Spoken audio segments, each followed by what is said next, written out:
almost doing away with it. Good evening and welcome to McAllen ISD. This game is being conducted according to the rules and regulations of University Interscholastic League. Regardless of the outcome of this game, all the players have proven their willingness to work and sacrifice in order to achieve athletic excellence. We ask that, as a spectator, you consider the time and effort each of these teams, coaches, and athletes have put forth. The officials for this event have been mutually agreed upon by school officials from both schools. Their role is not unlike those of players, coaches, teachers, and administrators. Without them, this event would not be possible. Their knowledge and application of the rules are a result of annual testing, years of study, and continual participation in clinics that further refine their understanding of the game. We ask you, as students, parents, and citizens, to demonstrate the kind of respect for these officials you would extend to any dedicated person in a position of responsibility. This means that you as a fan Should not criticize the players on either team. should not boo the officials, Shall not have alcohol beverages on public school grounds. This is a violation of state law. Should be courteous to the visiting fans. Should cheer for your team. and should show respect for injured players on both teams. Thank you for your attendance and enjoy the game. Enjoy the game. Enjoy the game. Hello everyone. On behalf of our school board and our McAllen ISD families, I want to welcome all of you to McAllen Veterans Memorial Stadium. Thank you for supporting our sporting events in our public schools. Your energy and your passion is what drives our student athletes to excel on the field. Enjoy the game and best of luck to both teams. Thank you. And welcome to another edition of Football Night in McAllen ISD. It's going to be a good one. Clouds might be a little bit cloudy right now, but here in the city of Palms, we've got two undefeated teams in district who are colliding head-to-head tonight. It's Edinburg Vela and McAllen Memorial coming to you in just a few minutes. Hi, I'm Mark May, along with Mario Reyna. And Mario, your keys for tonight's game. I know this is a classic battle of two strong teams, isn't it? That when the schedule came out, everybody put stars on it, including the media, that they're all over the place today. But the keys to the game is going to be what everybody knows. The Memorial running attack, basically, can they get it going versus that very good defense for Vela that has proven themselves. I think that's why they're undefeated. The defense has done a lot better than their offense. And at the end of the day, who wants the district title? It's about will. Who wants that district title? That could be determined here tonight. Yeah, both teams 4-0 in District 16 5A Division 1, and both riding excellent winning streaks too. Memorial on a 4-game win streak, Vela on a 5-game win streak, coming into tonight with 2 consecutive shutouts at the defense that you just talked about. They are just playing lights out right now. Well, earlier this week, we were able to catch up with one of the team captains for McAllen Memorial. That was tight end Gavin McIntyre. And let's check in with him and see what he had to say. My name is Gavin McIntyre. I play tight end for Memorial High School. On 3rd and goal, and a toss left. And this is going to get into the end zone for a touchdown. The tight end really does a multitude of things. You can run block, you can run out for a pass. It gets a lot of fun. I mean, I've been playing the position for a long time, ever since Pee Wee football in 3rd grade. I've loved it ever since. Season's looking great. We're going for a gold ball as always. That's really the expectation here at McAllen Memorial. Well, the mindset really is, since this team is a very senior-heavy team, we really don't have a lot of time to play football anymore. So we're just going to make the most of our memories and do the best we really can. Big plan of mine is to go to my dream school, Texas A&M, and study kinesiology in hopes of becoming a physical therapist.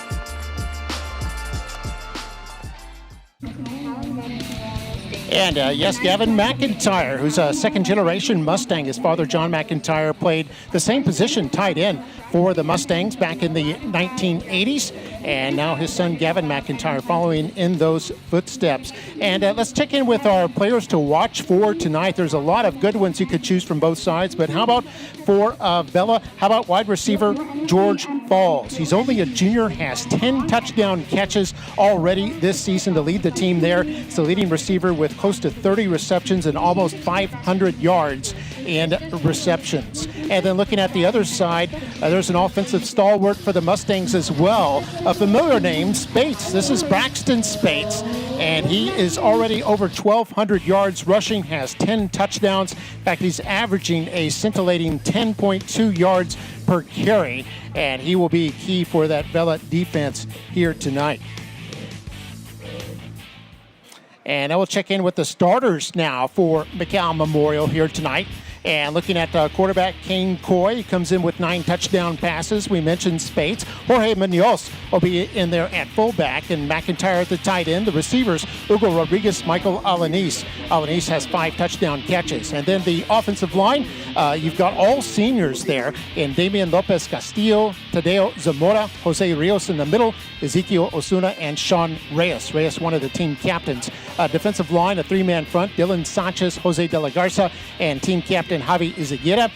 Linebackers, Justin Castaneda, team captain Dalton Keller, Jonathan Garcia, and Israel Roberts-Jones. And then a 4-man secondary, Noah Cañas and Josh Castellanos are the corners, and the safeties, Steven Gonzalez and Nehemiah Adebowale, who is their leading interceptor, has 3 picks so far this season.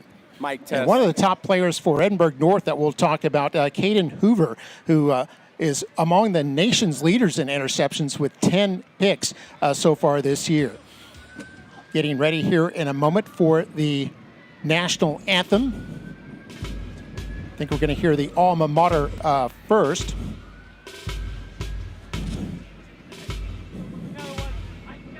And kids are eager and excited for tonight's game. Here's a look at our officials, Mario. And these are officials. I'm used to see them at big games. A great crew led by referee Javier Chirinos, Luben Garcia, Freddy Martinez, Dennis Cantu, Gabriel Garza, Jose Martinez, and Eusebio Alvarado. And those gentlemen, the solid 7 there, the magnificent 7, be calling everything here tonight. A veteran crew that we have here. See some kids, members of the student council there in the foreground. One of them dressed as a T-Rex.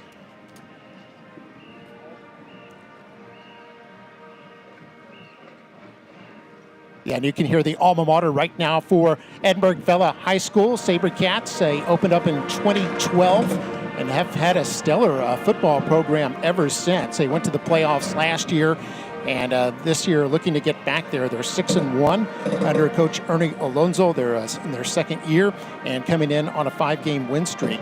4-0 in district play, as Memorial is also 4-0 in district play. And Memorial 5-2 overall with a 4-game win streak, and they're also unbeaten at home at 3-0.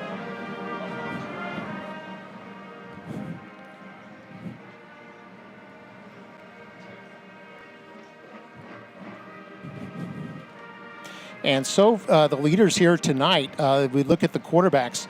Memorial's quarterback, Kane Coy, comes in with over 650 yards that he's thrown for. And the team averaging about 95 yards per game, passing 339 on the run. Here's the remaining schedule here for the Mustangs. They've got a crosstown rival, the Nicky Rowe Warriors, coming up next week on Halloween. That'll be a Friday night game. And then on November 7th, they finish up in La Jolla against La Jolla Palmview. And meanwhile, for the Vela SaberCats, the Vela SaberCats have La Jolla Palmview next week on Halloween night. They'll be hosting that game at Richard Flores Stadium. And then the following Friday, November 7th, they'll be at Rio Grande City to take on the Rattlers to finish out their schedule. So this is Memorial's probably the strongest team for the SaberCats remaining on their slate. And for Memorial, the SaberCats or the Warriors would be the strongest team there. Of course, SaberCats beat the Warriors last week, so I guess you give the SaberCats a bit of an edge there. But both teams, I'm sure, as Mario said, looking forward to this one since the beginning of the season, knowing that this might indeed decide the district title. And we talked about the defensive prowess of Edinburg Vela.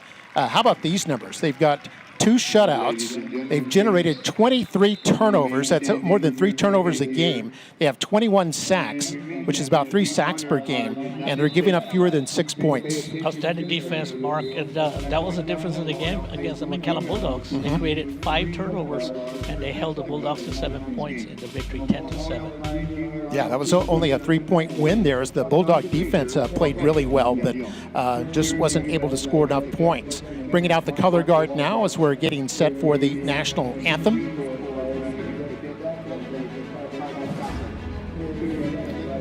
There's our color guard there. We've got the with the right rifle, Second Lieutenant Rocco Ramirez, the left rifle, Captain Tim Gonzalez, And carrying the U.S. flag is First Lieutenant Marcus Bartlett, and carrying the Marine Corps flag is Staff Sergeant Carlos Cáceres.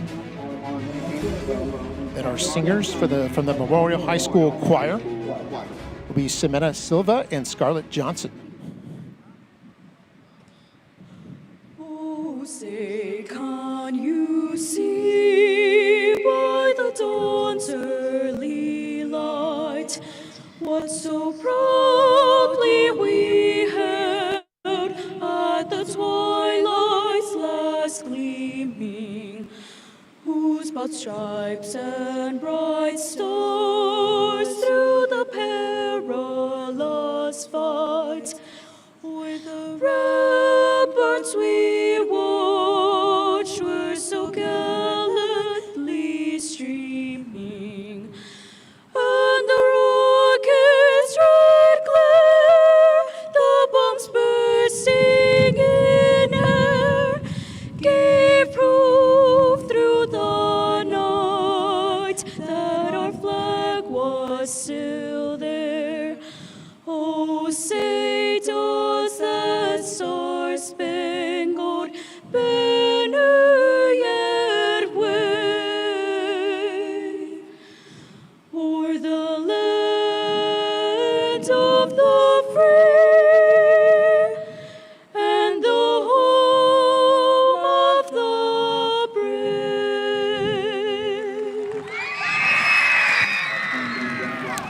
Very good job there by those two young ladies, both juniors, for the McAllen Memorial High School Choir. We appreciate the color guard as well, affiliated with the U.S. Marine Corps. And earlier tonight, they honored a Veteran of the Week. It was a Mr. David Martinez Jr., who had served in the U.S. Marines. And his gunnery sergeant served 22 years in the U.S. Marine Corps. They honored him this evening. There we see, look at the stadium there. This is slowly getting dark here on DQ Fan Field. The Edinburg Vela SaberCats taking on the McAllen Mustangs. In just a moment, we're about to have the players run out onto the field. Then we'll have the coin toss, followed by the kickoff. Hey, Mustang fan.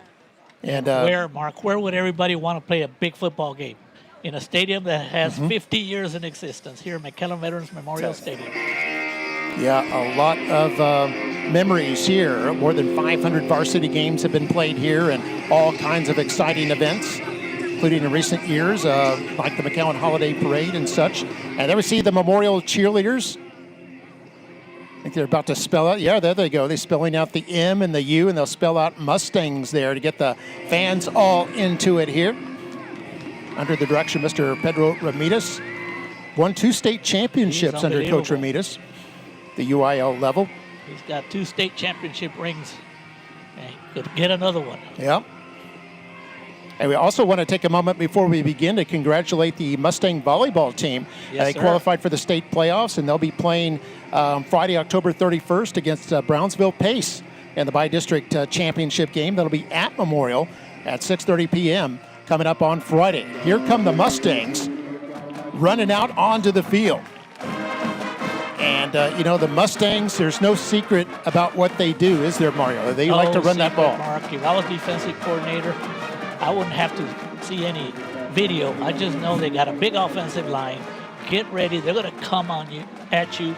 And then, last week, the week before, old Braxton Spates, he had probably his best day down here, more than 200 yards, a power running back, a speed running back, and then you got Jayton that also comes in there. So and Coy can throw everything at you. So it is a heck of an offensive unit, averaging a lot of yards per game. Yeah, in fact, rushing 339 yards rushing per game. They had one game earlier this season, I think about 450 yards they produced on the ground. So, they are a team, the classic 3 yards in a cloud of dust team. So their captains come out now for the coin toss. And getting back to the offense, Mark, back in the day, we knew it was run, but now they still have a new wrinkle. They can throw the ball, too, here and there. If you're sitting on all runs, they'll get you. They got McAllen ISD having a great year, so be careful with the throwing game. And there we see our captains for tonight, 4 in there with the coin toss, 2 stand back as honorary captains, Jaden Solis, Kane Coy, Dalton Keller, Javi Izaguirre, Sean Reyes, and Gavin McIntyre. can see Vela has 7 captains out there, 4 at the coin toss area. Let's hear what the referee has to say.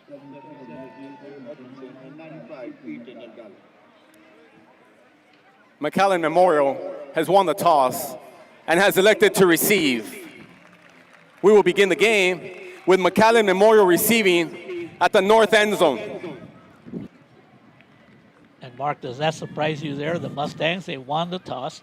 Lots of times teams, most of the time, they defer to the second half, but not the Mustangs. They want the ball right away. So we're going to find out right away, Mark, a little bit about this game. Yeah, this is your classic boxer against a puncher, or your irresistible force meets the immovable object kind of game. We've got Memorial's vaunted offense coming in averaging 34 points a game against a Vela unit that is giving up less than 6 points a game, and coming off of 2 straight shutouts, 8 shutout quarters in a row. And something's got to give there, and I think Memorial wants to test those waters early on with their offense. And they will, and congratulations to team captain Gavin McIntyre. I know he was highlighted earlier, correct? And one of the things about him is that he's a tight end, but sometimes we forget that he's a heck of a blocking tight end. So that's another added addition to that fine offensive line that the Mustangs have. Yeah, weighs 240 pounds. So he's as heavy as your typical offensive lineman. As we see Coach Ernie Alonso, the SaberCats head coach, now in his second year as head coach of the SaberCats. They went to the playoffs last year and have won 6 of 7 games so far this season. And we're very familiar with Ernie Alonso because he was defensive coordinator down the road here with the McAllen Bulldogs. So this is a matchup between Alonso, again, a defensive strategist, versus Tivo Gonzalez offense. Robert Gonzalez with the kick. It's fielded by the Mustangs right on the sideline and run up to about the 26-yard line. That's Jaden Solis on the return. And the Mustangs will set up there. So Mustangs will have the ball, their own 26, as we start the game here at DQ Fan Field.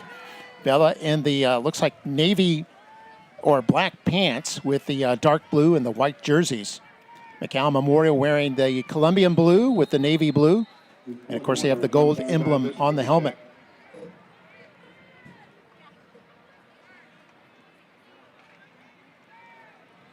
Now let's see what happens here. Memorial's offensive line very strong, especially on the left side with 2 300-pounders there in Osuna and Reyes. We'll see where they run it. This is up the middle, and a handoff to Spates, it looks like, who gets across the 20, back to the line of scrimmage at about the 21. And I think everybody in the stadium expected that. And Coach, offensive coordinator for the Mustangs, Tivo Gonzalez, he loves to run up the middle, establish the run up the middle, and then it opens up the runs to the outside and the passing attack. And actually give him a credit for 1 yard up to the 22. There's 2nd and 8 officially right now. A lot of men on the offensive line as Coy wants to throw on 2nd down. Man is wide open, and it's incomplete. Michael Alanis had uncovered down the middle on a post route, but unable to run underneath that. And just like you talked about, Mario, they can be dangerous when they throw it. They could, and Mark, just maybe 3 yards if Coy would not have thrown it that deep, right? But that was a heck of a pattern run by Alanis, and it was there. I mean, but you know what? That play didn't work, Mark, but I guarantee you the defense is not going to forget that, and it will probably still open up the running game. That play right there. So 3rd down and 8 now.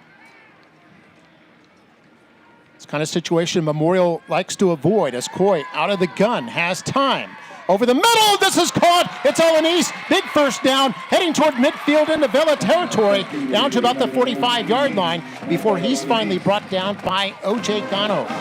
And Mark, right there is the experience of Kane Coy. He did not panic. First of all, he had great protection. And then he rolled out to his right. He could have run with the ball, but did the smart thing. He spotted Alanis. And beautiful execution on that one. All the way to the Vela 45, 33 yards on that throw and run by Alanis. And here's a sweep right side. There's a handoff to Jaden Solis, and Solis has some good yardage up to about the 41. Gain of 4. Solis is a different kind of runner, but he'll get you those tough yards. He's real quick, and that's what makes the offense so hard to defend against. A different style of running, and Solis, quick, and then you have Spates that can be quick and can be powerful too. Jeremy Ramirez on the tackle. 2nd down and 6 for the Mustangs. The Mustangs will need that passing game working tonight to open up the run. Here's a play action, and Coy, being pressured, lets this go, and it's incomplete. Spates, the nearest receiver there, and this will bring up 3rd down and 6. And Mark, that play did not work. It just didn't work, but actually, I think it worked because Kane Coy did the right thing. He did not force the ball. He did not turn it over. And more importantly, he was not sacked. So it makes it a 3rd and 6, which is a lot better than maybe a 3rd and 15. Sergio Briones and O.J. Cano providing coverage on that last play. 3rd down and 6. And Vela's going to put a lot of men in that box. 7 men in the box as Coy back to throw. Going to launch one down the right sideline, and it's knocked away and incomplete. Batted down by Jorge Ordonez on a pass intended for Alanis, and it'll bring up 4th down. I give Ordonez credit. He did a very good job. This time, the previous pass plays, Michael Alanis was kind of wide open. But on that one, good defense right there by Ordonez. And it looks like the Mustangs are going to punt it from their own 41-yard line. And, you know, some may have speculated, was there pass interference on that last one? But the defender, Ordonez, was looking back at the ball and made a play for the ball. So I think that's why no interference. Here's Ruelas to punt. And this will be high and short. Bounces inside the 20. There will be no return as it trickles down to the 5-yard line. It'll be killed at the 6 by the Mustangs. That was Adebawale, a strong safety. And Vela will set up deep in their own end for their first possession with 9:40 to go here in the quarter number 1. So give the Vela defense one stop so far. Yeah, right now it's a game of field position. Mustangs able to drive all the way across midfield and then able to pin Vela deep at their own 6. See what they can, if they get a stop here, they can get the ball back around midfield. There we see the quarterback, that's Tyler Ruiz, is thrown for just under 900 yards through 7 games, has 9 touchdown passes. He's completing 65% of his passes. He's got 1 man in the backfield, ball comes loose, picks it up, and he's tackled for a safety. It's a safety, and the Mustangs have the first points as Ruiz is tackled in the end zone by Memorial's Julian Castaneda. Good job by the defensive line and coming in right away. And that's what happens when you're matched up against some good teams. It just gets you to play a little bit different. The nerves could be out there, and the Mustangs took advantage of that miscue. So with 9:34 to go, Memorial takes a 2-0 lead. Like a basketball game here. It is, right? Just started, the NBA just started, so that's the first basket of the day. And here we go. Yeah, you see it again on the replay. Ball mishandled, and then Castaneda, Johnny on the spot there. And the Mustangs look like they called a blitz because you see a couple of defensive backs in there. And good job by the officials that they were right on it. They were able, because it was kind of close, but there was definitely a safety there. Good job by the officials to be in position right away to make that determination. So now what happens? They have to punt the ball, or they can kick it off? It'll be a punt. You're not allowed to use a tee, and it's a punt from the 20-yard line. So that's Memorial should have very good field position. They should. And you see one of the coaches for the Mustang out there. You know, you don't practice much for a safety, right? You always practice for kickoffs. So one of the coaches had to go up there to let the team know, hey, we're going to line up at the SaberCap 30-yard line.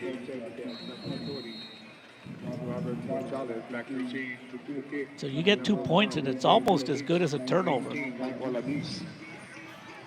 Yeah, it gives, often safeties give teams a psychological edge, and they can produce points from their defense. And this ball goes over the head of Solis, who picks it up at his 25, across the 30 to the 32, before he's brought down by a couple of tacklers, including Caden Hoover.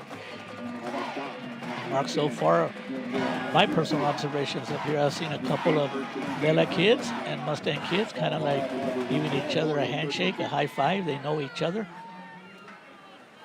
Well, these are two of the top teams in the Valley as far as playoff tradition goes, especially in the Upper Valley. There's a lot of respect between both teams here. So Mustangs with the ball at their own 32. Second possession for them. We've got a split backfield, a pro set there, and it's going to be a toss to the right side. This is Solis again, who has room, picks up a first down. Down the sideline, up across the 45-yard line. Give credit to the right side of the Mustang offensive line. I mean, they are, right now, they are pushing back the defensive line. It wasn't until right here, Solis, it wasn't until downfield, after he got his first down, they finally got to him.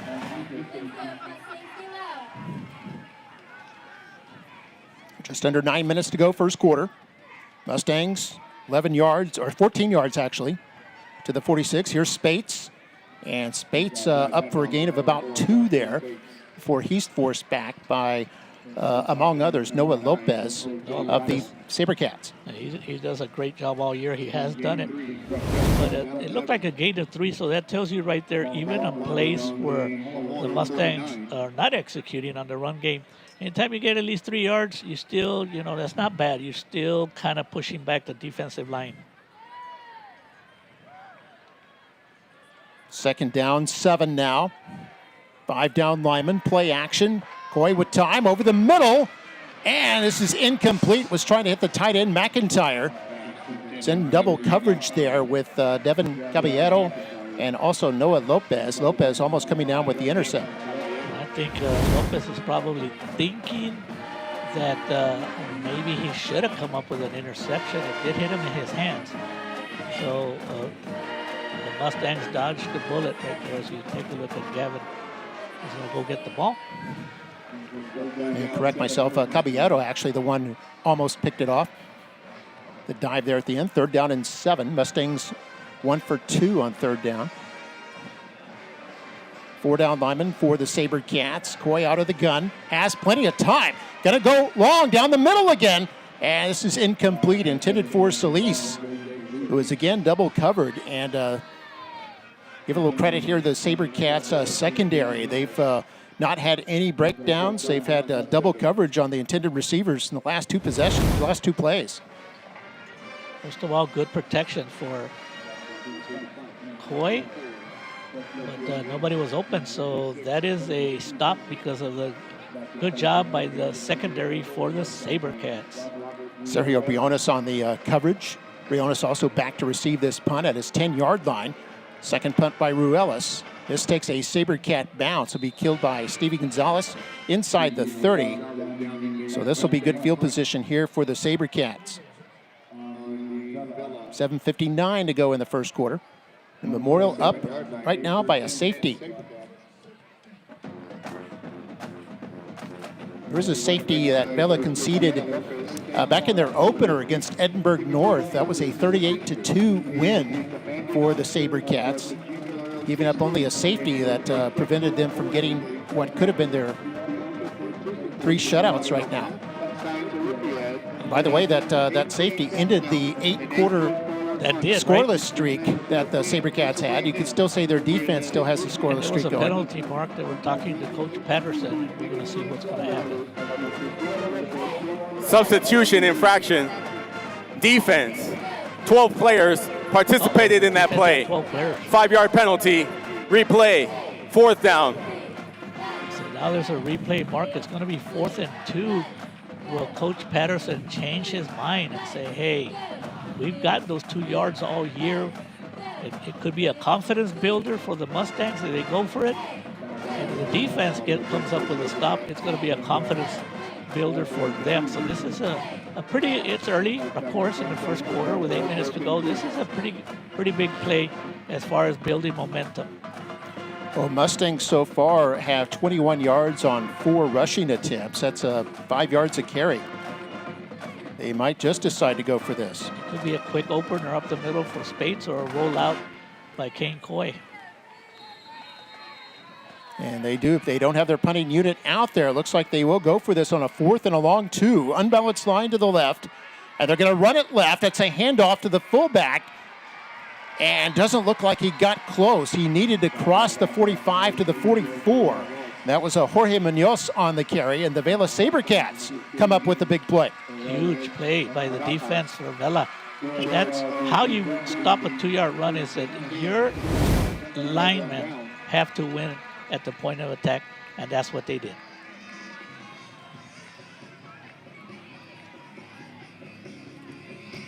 So sometimes, Mark, a negative penalty works out for you because they gain about 15 yards from the previous punt position.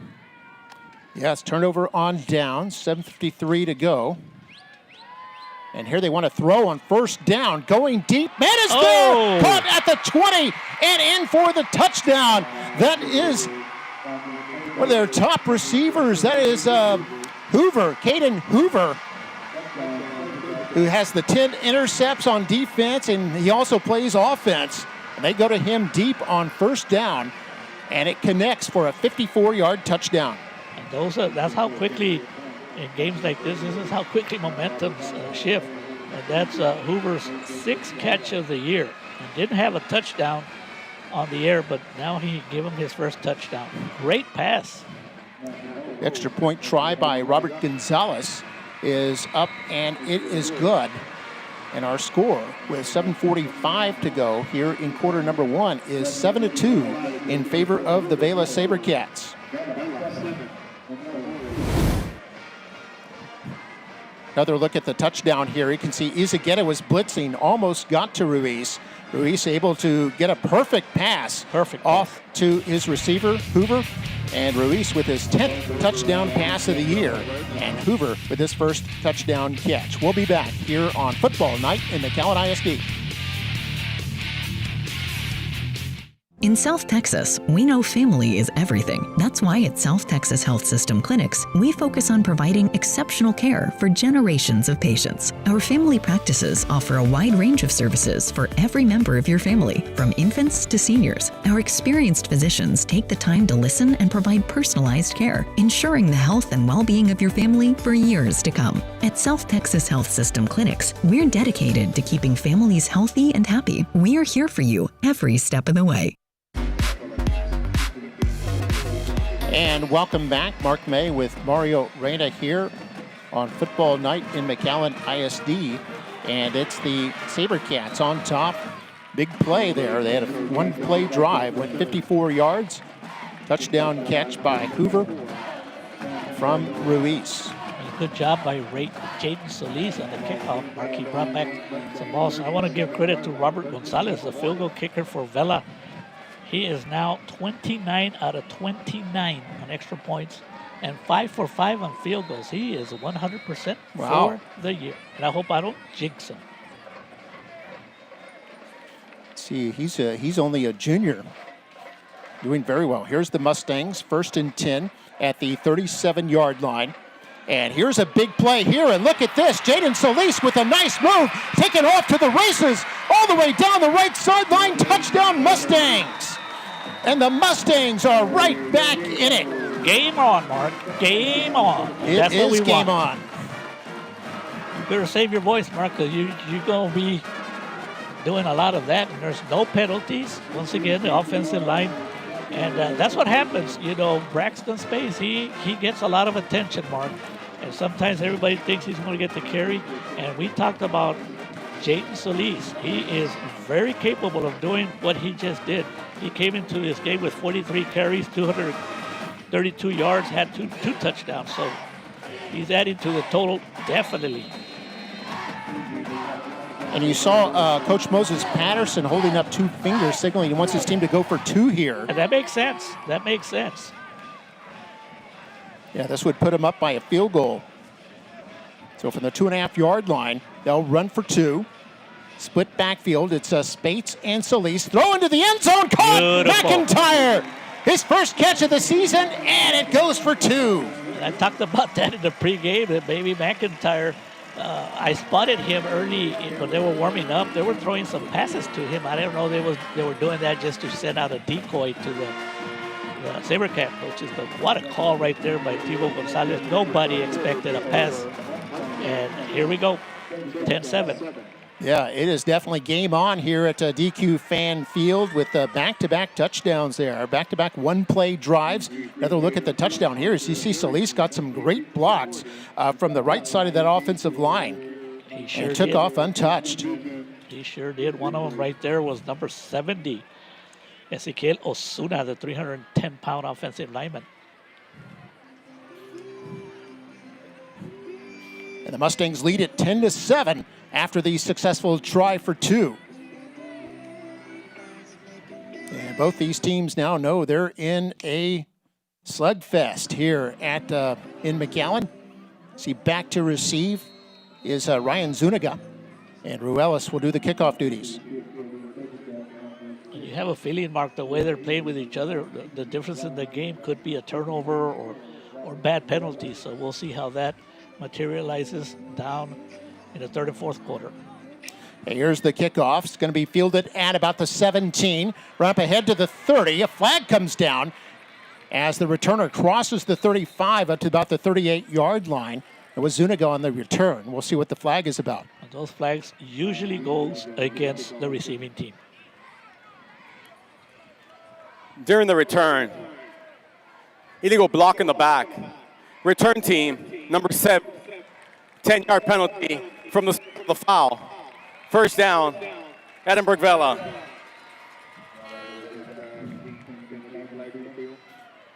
Well, we had two touchdowns, 17 seconds apart. We'll see what Vela unfolds here as they have the penalty. It's a spot penalty that moves them back to the 21-yard line.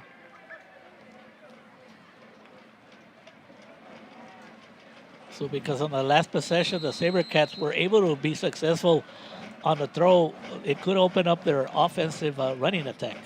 Here's a fake, the run. They're going to throw this, and this is Hoover again. Uses a stiff arm to pick up the first down there with some second effort.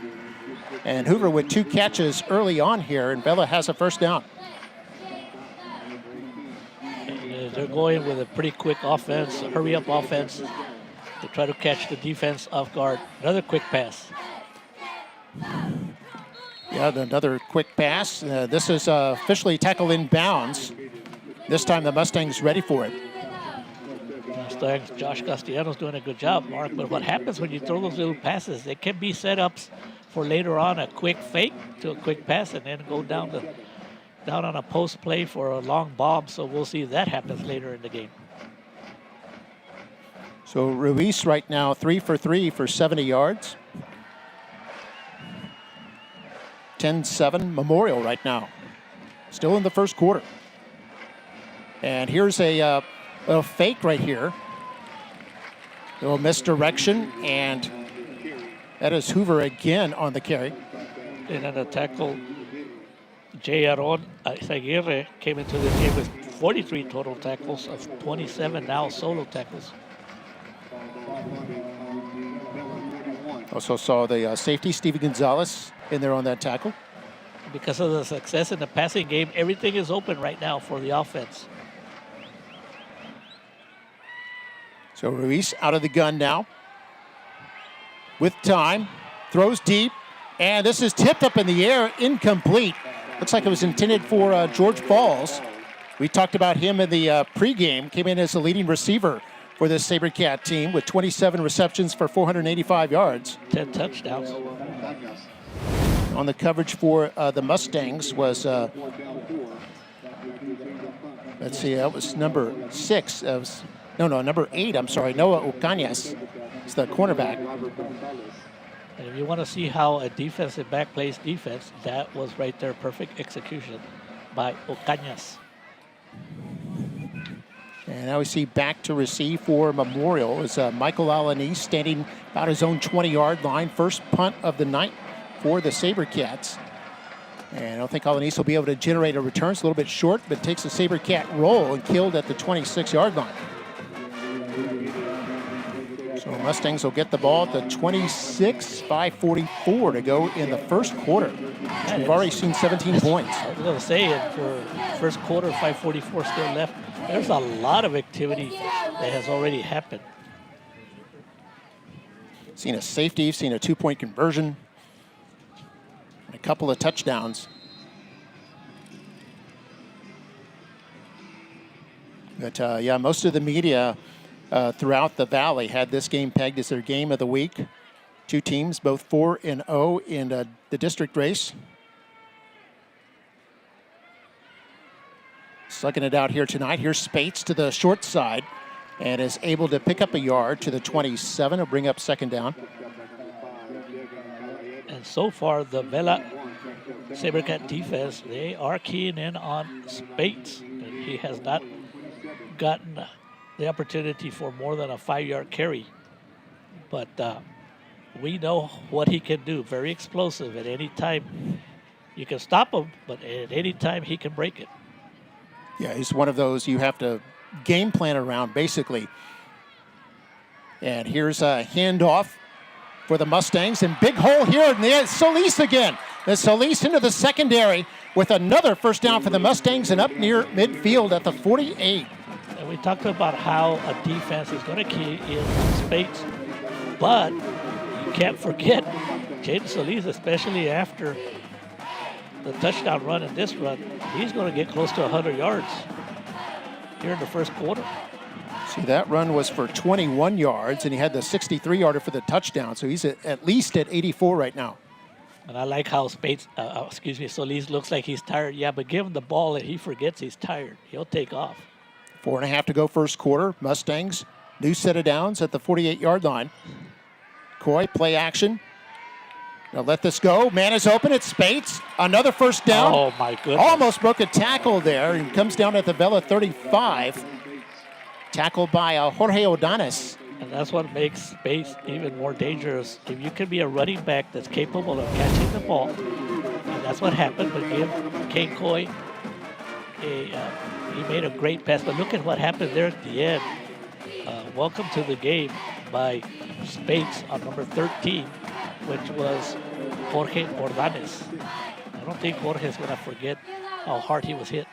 And 1st and 10 here for the Mustangs, and this is blown dead. Blown dead, yeah. Usually signals an offensive penalty. It was a 16-yard gain by Spates a moment ago. False start. Offense, number 19. 5-yard penalty. Remains first down. And those are the little things that Coach Patterson talked about when I was talking to him earlier during the warm-ups. He wanted his team to avoid the self-inflicted penalties that could stop drives.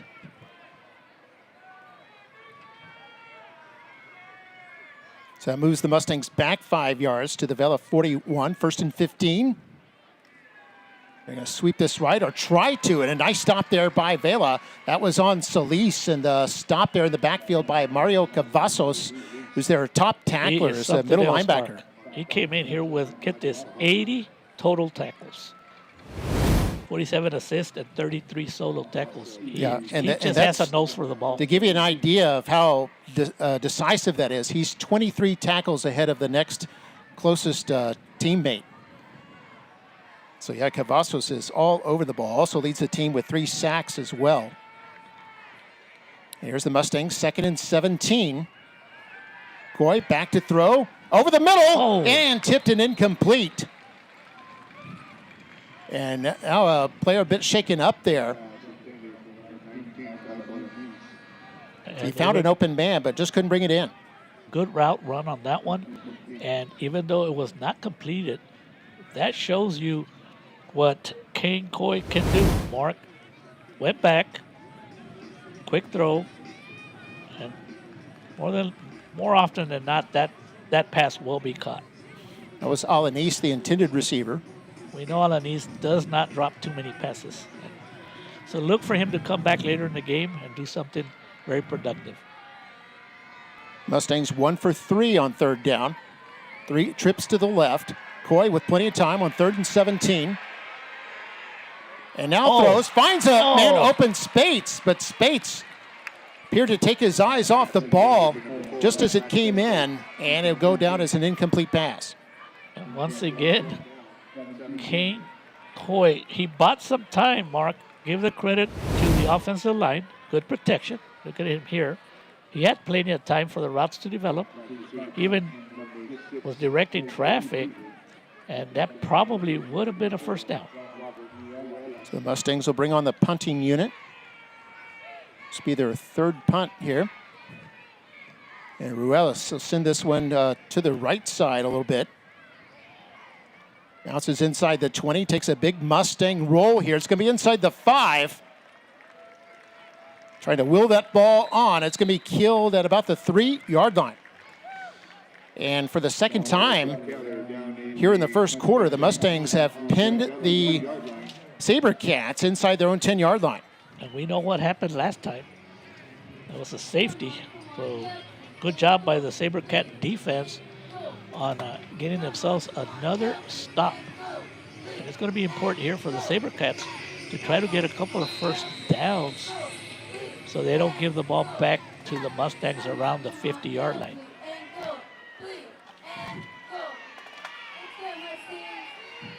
SaberCats most of their yards through the air so far. And here this is blown dead. That's going to be a 1-yard penalty, Mark? Yeah, half the distance. False start. Offense, number 63. Half the distance to the goal. Remains first down. Well, you got to know that the offense is probably thinking about that safety. Yeah, just don't want anything to go wrong here. And here they're going to hand this off at their 1-yard line. Another safety, Mark, or are they going to give him not forward quite. progress? They'll give him forward progress. Yeah. Jeremiah Garcia on the carry there. And was able to pick up a yard to the 2. And both officials were right there. They gave him forward progress. Yeah, safeties are tough to get because, the forward progress rule.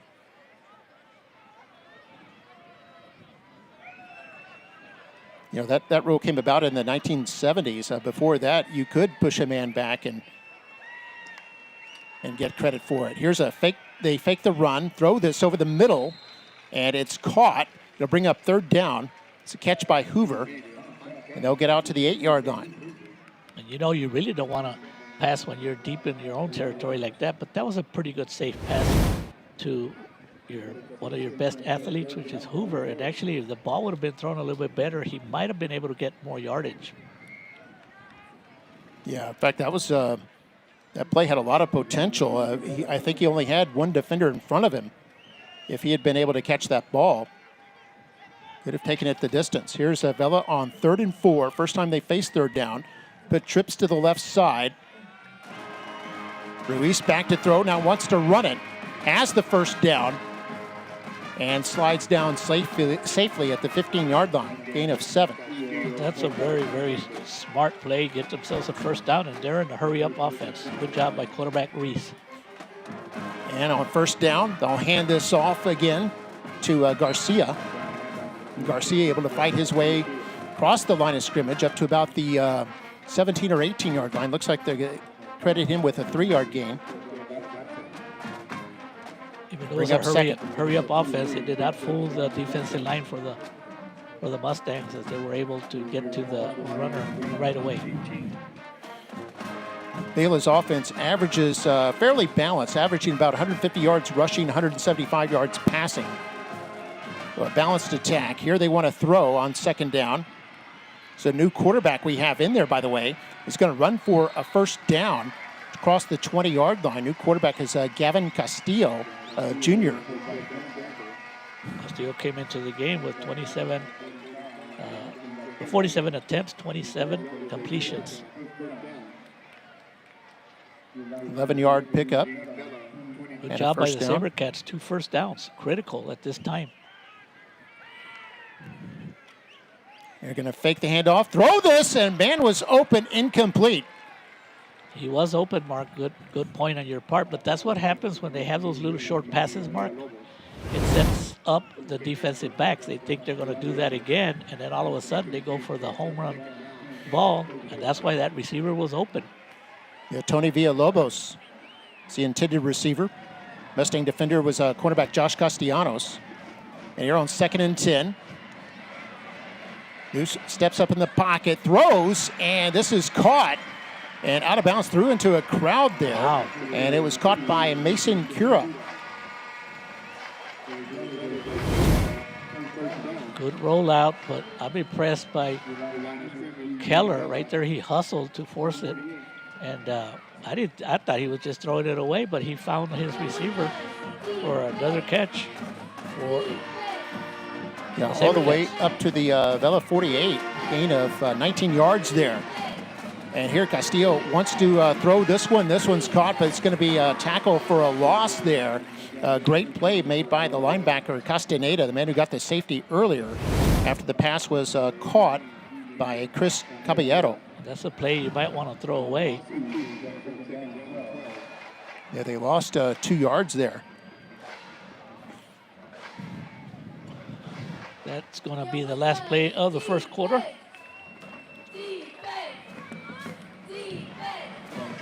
Yep, we've reached the end of quarter number 1. An exciting quarter it was as the Mustangs outscored the SaberCats 10-7 in the first quarter of play. And we'll be back with the second quarter in a moment. The SaberCats have the ball and are on the move when football night in McAllen ISD continues. Why choose Lone Star National Bank for your business? Because no other bank does more to support local businesses. In fact, we are the #1 lender in the Valley to small businesses. We put money to work here in our community. That helps our local businesses grow, creating more jobs. And more opportunities for all of us. Working together. Together. We do what the little banks can't and the big banks won't. Lone Star National Bank, the Valley's bank.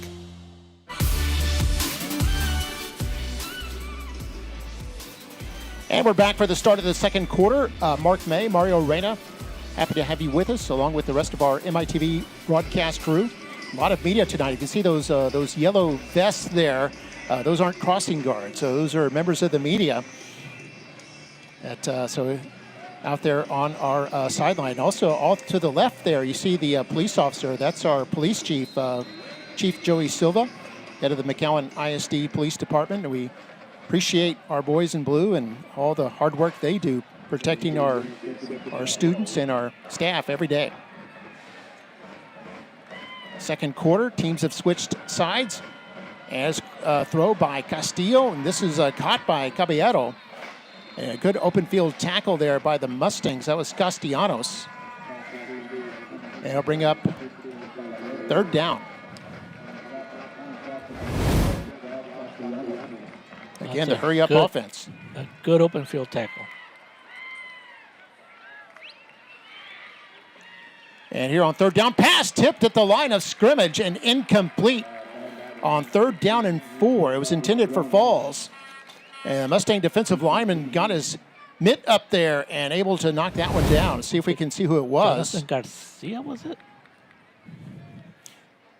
Yeah, I think it was number 12, Jason Martinez, a defensive back. He was coming in on a blitz. Gives the thumbs down there. And it's a 4th down, Mark, and now will Coach Alonso go for it? 4th and 4. It does not look like he's going to go for it. We'll see if they'll try to get a penalty on this. Yeah, if they can draw the Mustangs off sides, 5 yards would give them a first down, but they're have the punting unit out there. No punt for the second time. It's punt by Gonzalez. Mustangs don't look like they'll contest this one as it takes a big bounce inside the 10. And Vela's going to be able to pin the Mustangs deep here. Turnabout is fair play. They'll kill it at the 3-yard line. And all night long so far, the special teams, especially on the punts, they have worked out pretty good. Yeah, both these teams, and this is what you'd expect from teams 5A level, perennial playoff powers, is they're not just good on offense, defense, but special teams as well. The teams are good and they're well coached in all phases of the game. You're seeing that tonight, the kicking game from both teams. And what happened here, Mark, that the SaberCats, when they took over deep in their own territory, they were able to flip the field by getting a couple of first downs. Oh, that's a good point there. They go with 4 down linemen. They'll toss this to Solis. And Solis crosses through the line of scrimmage into the secondary a little bit. So he gets across the 10-yard line up to about the 13. And this may be close for a first down. It is a first down. So he continues to shine, Mark. He's got to be at that 100-yard mark, just waiting for his offensive line to block for him, and then he quickly accelerates when he sees the opening. Yeah, he's over 90 yards by my count, at least at this point. Mustangs as a whole at 115 yards rushing. And here they go with an I backfield. It's Spates as the fullback. They'll toss this to Solis. And Solis hit right at the line of scrimmage. Vela able to force him back. I think it was, we had Briones in there on the tackle along with Gatto. And on that one, you just give credit to the defense. They're the winners on that one. Number 4, Briones came in here with 26 total tackles. I think also one of the defensive linemen getting in there on the stop as well. A loss of a yard, actually. Mustangs second down, 11. Gonna split backfield. And Coy with a 3-step drop, gonna lob this up, and incomplete, intended for Alanis. And coverage on the play provided by Ordonis. And that secondary for the SaberCats continues to hold firm. That's been the difference maker for the SaberCats, because they have been challenged in the air. As we take a look at this, Alanis got to be careful, because after he did not catch the ball, he pushed off. Of course, maybe there was a little bit of contact there by the defense. Yeah, it could have been a little shirt tug and things like that. Savvy defenders can do that, and just enough to upset the stride of a receiver. Here's a 4-man rush on 3rd and 11. Long pass is caught. First down. No, the ball comes out. It was intended for Solis, but a big hit by Caballero. The coaches on the defenses of the Mustangs are not happy. You look at Coach Patterson. I don't blame him. It looked like the hit was like right on what they call targeting. See, it was helmet to helmet there. So I really don't know the rule in high school, but I'm pretty sure that's almost close to what they do in college. It was close there. This goes down as an incomplete pass. Caballero timing the hit perfectly there to jar the ball loose.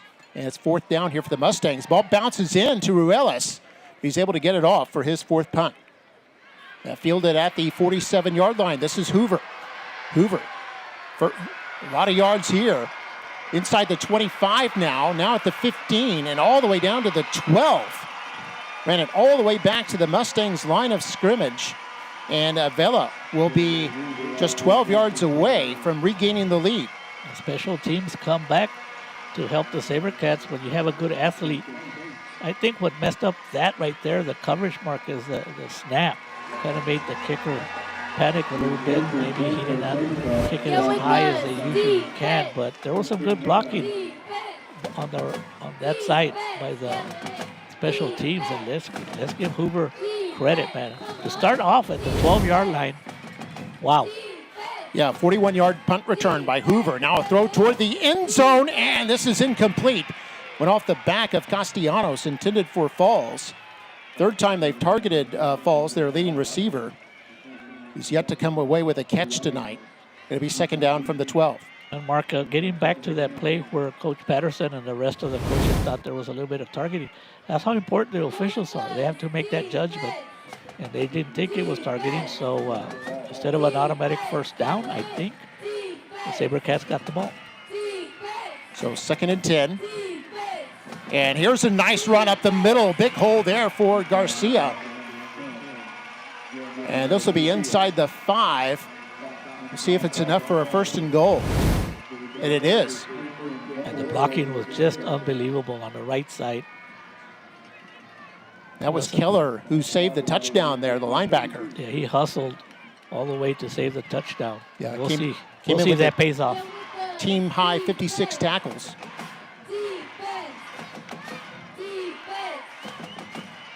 So first and goal from the 2. They hand this off. Garcia hit in the backfield, falls forward. Looks like he's short. There's no signal yet, and it's going to be second down. Garcia did a good job of, I thought he was going to be brought down at about the 3-yard line.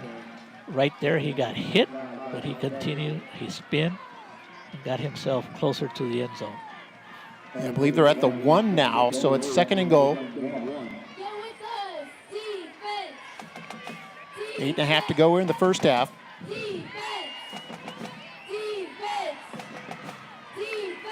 And here, quarterback's going to hand this off, and it's in for the touchdown, it looks like. That is Caballero. And Caballero scores, and the SaberCats move into the lead, 13-10. Keller got to Caballero, but it was a little bit too late. And all this was set up by that great punt return by Hoover.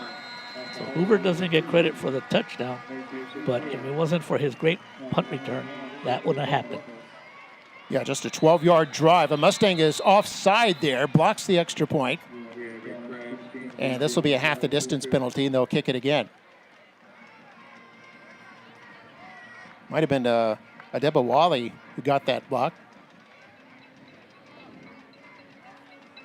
Now, this could be interesting, as Vela might think about going for 2 here if they're going to get a half the distance penalty.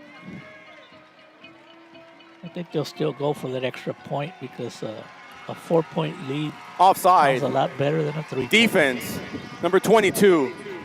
That penalty is declined. Retry for point. That's interesting. How do you decline a penalty but get the playback? But here they go. And there's the kick. It's up and good. And the SaberCats take the lead, 14-10. 8:10 to go here in the first half. The teams have switched the leads twice now. And we've got a heck of a game going here at DQ Fan Field. See head coach Ernie Alonso with lots of smiles, especially because his offense had been struggling. All right, we'll take a break. Mustangs to receive the kickoff. When we come back, this is football night in McAllen ISD.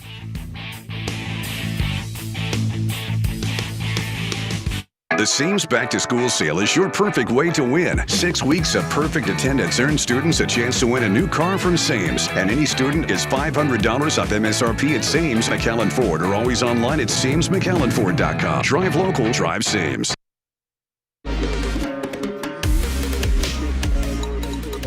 And welcome back. Good crowd on hand tonight. Perfect weather here in this October 23rd eve. I think October 23rd is the cutoff from those who are born Libras to those who are born Scorpio. Oh, wow. For you astrological fans there. Here's the ball picked up by Solis at the 16. Dodges one tackler, dodges a second one, and then gets up to the 19, where he's finally brought down by Jeremiah Garcia. I have a trivia question for you, Mark. What's that? What superintendent you think was a superintendent that helped to open Robert Vela High School? Oh, superintendent. Yes, sir. I guess that would that been Dr. Gutierrez? Dr. Gutierrez. You get the point there. Yeah, he was back in the day. He was telling me earlier that he was there when he helped to open it, name the school, the mascot, and everything. But we know his heart is here with the McAllen Memorial Mustangs, where he works. Yeah, he was superintendent of the year 1 year there in Edinburg CISD. Came to McAllen just 2 years ago. And there's Braxton Spates on first down from the 19. Carried it up to the 24. And that one, so far, he was able, first contact was not until about 4 yards down. And Spates was able to get 5 yards, and you'll take those 5 yards every single time. So second down and 5 here for the Mustangs.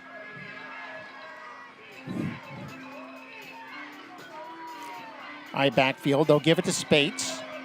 Spates across the line of scrimmage. It's close to a first down. It's going to be a couple of yards short. Going to bring up third. 7 minutes to go here in the first half. The Mustangs have had some success running the ball. A 3rd and 1, more than likely. A high probability of another run here. Get your first down and stay on the field. 3rd and 1. Mustangs struggling a bit on 3rd down, just 1 for 5 so far. Vela crowding that line of scrimmage. Pro set in the backfield, toss to Spates, has room, first down, and crosses the 30 up to about the 34-yard line, a gain of 6. And that was a good play call, Mark, because you could tell right down the middle, between the hash marks, you could tell that the defensive front line and the linebackers were expecting a play right up the middle. And the Mustangs went outside to get their first down. Mustang cheerleaders keeping the spirits up. Been a tight game since the get-go. Halfway through the second quarter. Mustangs a new set of downs. Vela looking like they might blitz here. And it's going to be a handoff. Had kind of a zone blitz going there, and the Mustangs hand off to Daniel Levine. Or excuse me, that was their fullback, Jorge Munoz. I think he got a yard, and it'll be second down. Quickly in on the tackle for the Sabercats was number 33, Jeremy Ramirez. Yeah, a slew of Sabercats in there on that tackle. Clock is running at under 5.5 to go in the first half. Both teams have all 3 of their timeouts. 2 receivers to the left for Memorial. And Coy, 7-step drop is being chased. Now he's going to run for his life here. And it's going to be caught at the 33-yard line. So it's actually a loss of 2. And they'll bring up 3rd down. I think the Sabercats smelled that it was a throwing pass, and they had extra blitzers coming in there. And actually, Kane Coy did a good job of not losing 4 or 5 yards on that and keeps it at a 3rd and 11. Cano and Trey Rodriguez in there on the tackle. Trey Rodriguez, the right defensive end. And here they come in a 4-receiver set on 3rd and 11. Coy steps up in the pocket over the middle and incomplete. Looked like he was trying to hit Hugo Rodriguez. Rodriguez came in with 7 catches for 126 yards, averaging about 18 yards a catch, but unable to connect with Coy on that one. Rodriguez was, basically he was open. He opened over the middle. Alanis had gone deep and I think had drawn off coverage over that middle where Hugo Rodriguez ran underneath. Here's Ruelas to punt. That's his 5th punt. And this will go out of bounds. No chance for a return. And this will give Vela the ball at about the 37-yard line. We're going to go to the fan cam now. 4:18 to go here in the first half. And seeing a lot here so far.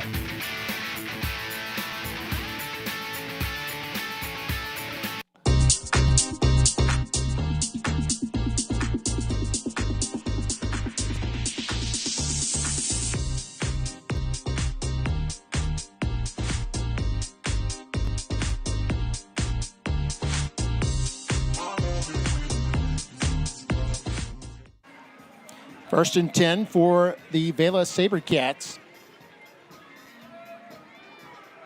They hand that off to Caballero, who had a touchdown for them earlier in this quarter. A gain of about a half yard. We'll call it 2nd and 9. Because the Sabercats were able to move the ball in the last possession. Here's where the Mustang defense has to try to get themselves a stop. And back to throw is Ruiz, who's back in the game now. Completes this pass over to Falls. That'll be Falls' first catch. Falls, a tall 6-footer. Has a lot of speed out there at that wideout position. You could see there on the play, Coach Alonso working the referee, trying to get maybe a horse collar kind of penalty, but The referee was smiling right there. You could see it. He was smiling back and says, there's no way. There was nothing there. SaberCats 1 for 2 on third down. Here they have a pesky 3rd and 7. 3-man rush by Memorial. Here comes the defensive end, a sack. It's Javi Zagite. Those are the big plays of defense, Mark. Those are the possession stoppers. That was there. 9.5 sacks on the year now for the Mustangs. As Izagita just fought off his man and got through there. He came into this game with 43 tackles, most of them solo. 26 of them were solo. And you can see why. Loss of 8 on the play.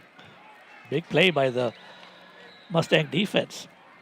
There's still plenty of time and three timeouts for the Mustangs to try to get themselves some offense going. Yeah, 2 minutes, 30 seconds left before the half. And the Mustangs elect to use a timeout here. And we're going to go ahead and take a short break. 2.5 to play in the first half. Mustangs down 4, but about to get the ball back. We'll be back in just a moment.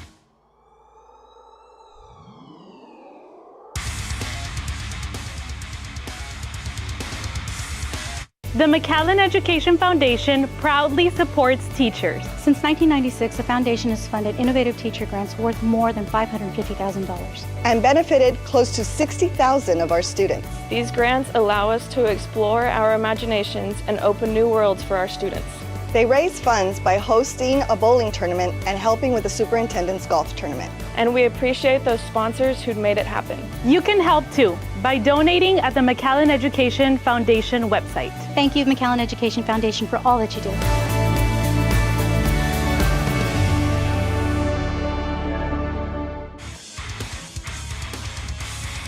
And back to live action. Here's the punt by the Edinburg Vela. It's going to take a bit of a Mustang bounce here and be killed at the Mustang 48-yard line by Trey Rodriguez. Wow, great field position for the Mustangs. Yeah, it was a short kick there. A net difference of only 15 yards from Vela's line of scrimmage.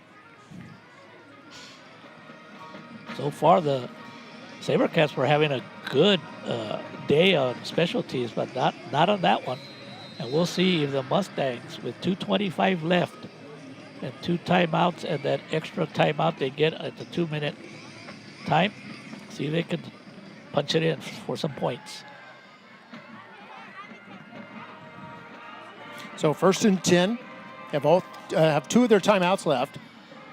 And they're going to sweep this one left. Big hole here for Solis. Look at this. Look at this. He's at the 30. He's at the 10, and it's a touchdown. Jaden Solis has his second scintillating touchdown of the evening, and the Mustangs are back in front. And that's why it was very important for the SaberCats to get themselves a couple of first downs, because they have had some stops. They have had some defensive stops on the Mustangs. But at any given moment, you can see a lot of smiles on the Mustang coaching staff. At any given moment, you're going to have Solis break it, or Spates break it, or a big play by Alanis, or Kane Coy. So 2:15 to go. Drive only took 10 seconds. 52-yard run by Solis. Here's Ruelas' extra point try. A little bit of pressure by the SaberCats, but this is good. And for Ruelas, actually his first extra point attempt, is they had a 2-point conversion on the first touchdown. Now that definitely puts Solis way over the 100 yards, right? Oh, yes. Just on his 2 touchdowns, that'll put him at over 110 yards just on those 2 runs. So he's probably closing in on 150. Coach Alonso questioning something. Here's another look at it here. Blocking. Great blocking there. Blocking. Saw a couple of pancake blocks by Memorial. And here's Solis going in for his second touchdown of the night. And the Mustangs lead it 17-14 here with just over 2 minutes to go. Of course, don't count the SaberCats out. They've got all 3 of their timeouts left. Yeah, they've been doing okay except for the last possession when they were stopped, so they're pretty tough.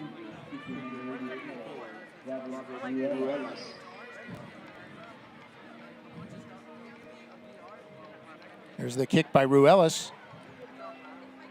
And it's going to go out of bounds. And that'll bring it out to the 30 for the SaberCats. There's the flag down.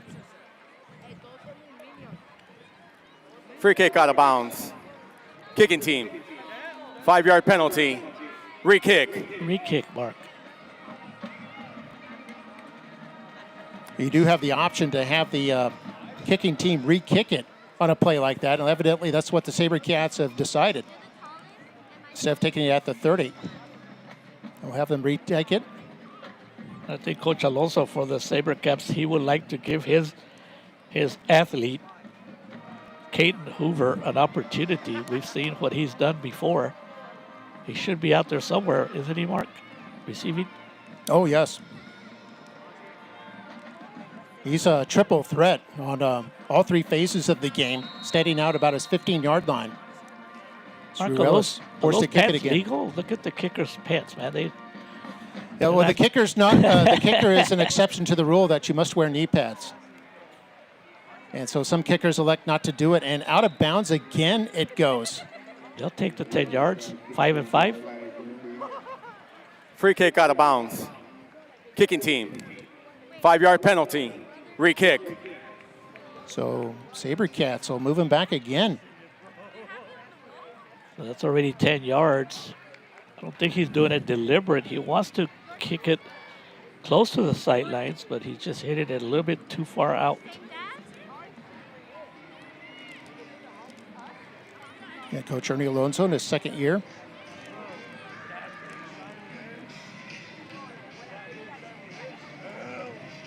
We've seen 3 lead changes here in this first half alone.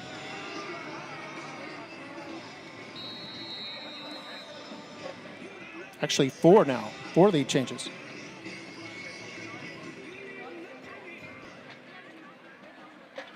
Here's Ruelas from his own 30-yard line now. And this is go out of bounds again. No. Came out to one of the cheerleaders. That's become, hey, not a bad throw right there. Free kick out of bounds. Kicking team. 5-yard penalty. Re-kick. So the Mustangs had only 1 penalty in the whole game up until this sequence. Now they have 4. And that almost makes it like a 15-yard penalty. I've never seen that before. Mark, have you? I haven't. Take a look at Coach Patterson there. The good news is we don't see him from the front to see his facial expression. He's probably not happy with those free 15 yards they're giving Vela. Yeah, the receivers, there you see one of them in Zuniga standing at his own 20-yard line. Usually they're standing on the goal line or the 5. And here's Ruelas kicking it again. This one might go out. No way, Mark. That was hooking left. And now I think at this point, it's like golf. It's become a mental thing when you're thinking about not hooking the ball, and all you can do is hook it. For the 4th time. Coach Patterson's going to Free have a kick out of substitute. bounds. That's 4. Kicking team. 20 yards. 5-yard penalty. Re-kick. And they will take out Ruelas and bring in a new kicker. Their backup kicker is Ricky Resendez. Resendez will probably keep it in the field of play, but it's probably not going to be a very, very deep kick. So that's going to give the SaberCats good field position with only 2 minutes and 15 seconds to go here in the first half. Yeah, and this will actually be Solis to take the kick. And Solis just boots it straight ahead. And the SaberCats generate a return from their own 30. Now up to the 50 in the Mustang territory. That looks like it was Hoover on the return. We've already seen him return a punt 40 yards. And now he has a kick that goes about 35 yards into Mustang territory. So once again, the special teams play by the Mustangs is hurting them. All the way to the Mustang 35. So he was picked up. He was picked up at the 30-yard line after all those penalties. A very, very short field for the SaberCats to try to put up some points. It was actually Solis, the kicker, who's in on that tackle. So SaberCats have 3 timeouts. 2:07 to go here in the first half. We've seen them have a lot of success through the air, and that's what they want to do here. And incomplete, intended for Hoover. And coverage on the play by Ocañas. And Hoover's asking for some help, but anytime the defender's there in the neighborhood, they're going to leave you alone. But he does think that the defender put his hands on him before the ball got there. Hoover had also stepped out of bounds, so even if he had caught it, would have been an illegal touch penalty. And maybe that's why there was no flag thrown. And here's a reverse here to the wide side of the field. Trying to turn the corner, and the Mustangs on top of this. And there's Izagirre with the shot. And finally, in there to finish it off is the linebacker, Jonathan Garcia. But they try to reverse there to Tony Villalobos. The 2-minute timeout. 2-minute. Mustangs all over it. 2-minute timeout, Mark. All right, 2-minute timeout is here. Minute 54 to go in the first half. And time for our Mustang fan of the game. And here's the Mustang fan of the game. It's Samuel Ocañas, who's a parent, I'm guessing, of Noah Ocañas.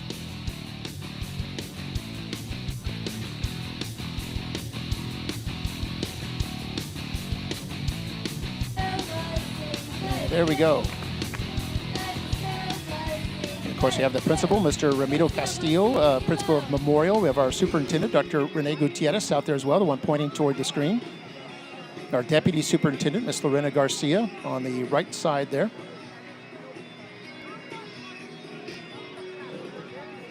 And we're at the 2-minute timeout. Also, I'd like to take this moment. We had a unforeseen occurrence today, Mario. The electronic system, the ticketing system, which you usually do online, went down today. Oh, no. Not just here, but across the state, is my understanding. Wow. So they accepted just cash and credit cards and made that switch last minute. We appreciate our accounting and purchasing departments for helping us make the ticket sales work tonight. So Mustang fans and SaberCat fans could be here to enjoy the game. Wow, wow, wow. So big shout out to those departments stepping up. And timeout. McAllen Memorial. Ticket stub. Their second timeout of the half. Got tonight. Mustangs called their second timeout as the SaberCats are now forced into a fourth Please down set the situation. clock at 1:49. 1:49. Negative yards. All right, we're going to take a break. We'll be back in just a moment.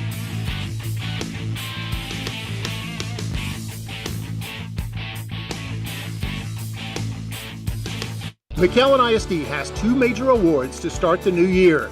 We have the state A rating for our academic achievement and the state's highest mark for financial accountability.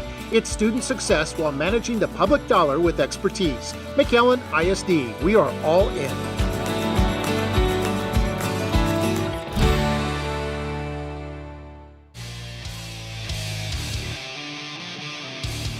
And we're back here, late second quarter, minute 49 to go before they head to the locker room. We'll see the marching bands for the SaberCats and for the Mustangs coming up here at the half. Also the dance teams for the SaberCats and the Mustang Prancers. SaberCats with the punt formation. It's their 4th punt of the first half. This will bounce inside the 5 and go into the end zone. And it'll come out for a touchback. The Mustangs will end up with the football at their own 20 with a minute 42 to work with, and they have 1 timeout. And because the SaberCats started off with great field position, that is a tremendous stop for the Mustang defense. Yeah, they had the ball at the Mustang 35, but they end up going backwards. Lost 6 yards before they had to punt. So both teams with some stellar defensive play here in this game. SaberCats do have 3 timeouts. They could get the ball back. Here's Coy out of the gun. Gonna give it to Solis. Nowhere to go. And Solis brought down for about a 2-yard loss. Good defensive play.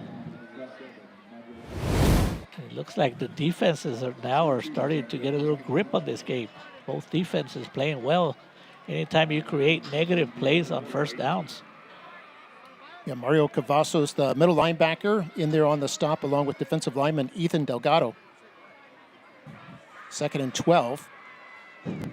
17 points, by the way. That's the second most that the Vela defense has given up this season. Most anybody has scored on them is 19. That was by the Edinburg Bobcats, the only team to defeat the Vela SaberCats so far this season. Coy with all kinds of time. He's got to run it now. Breaks a tackle and gets up to about the 25. Going to bring up 3rd down. Good job by Kane Coy avoiding a sack and a negative yardage by gaining at least 5-6 yards. It's a 3rd and 6. The only thing maybe he could have done was stay inbounds to keep the clock running and force the SaberCats to take one of their timeouts. 6-yard gain. 50 seconds left. Mustangs still have their 1 timeout remaining. They've got a spread formation. It's a 3-man rush. Coy now being chased. Gets rid of it. It's almost caught. Hugo Rodriguez unable to hang on there to bring up 4th down. And it looked like it was a pretty good pass right there by Coy.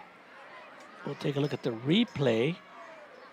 Did a good job of not forcing the ball downfield, and it probably should have been caught. The other thing is, because the ball was dropped, another timeout saved for the SaberCats.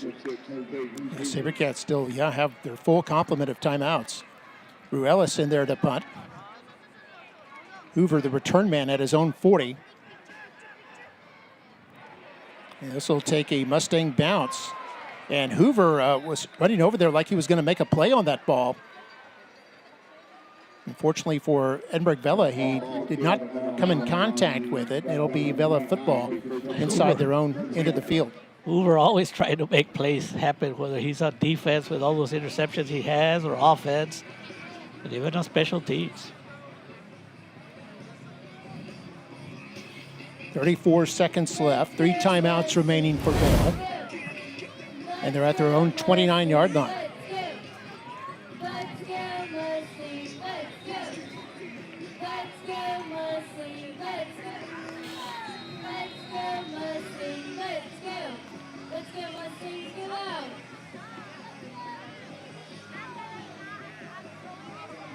So we'll see what the SaberCats can do with the remaining amount of time they have.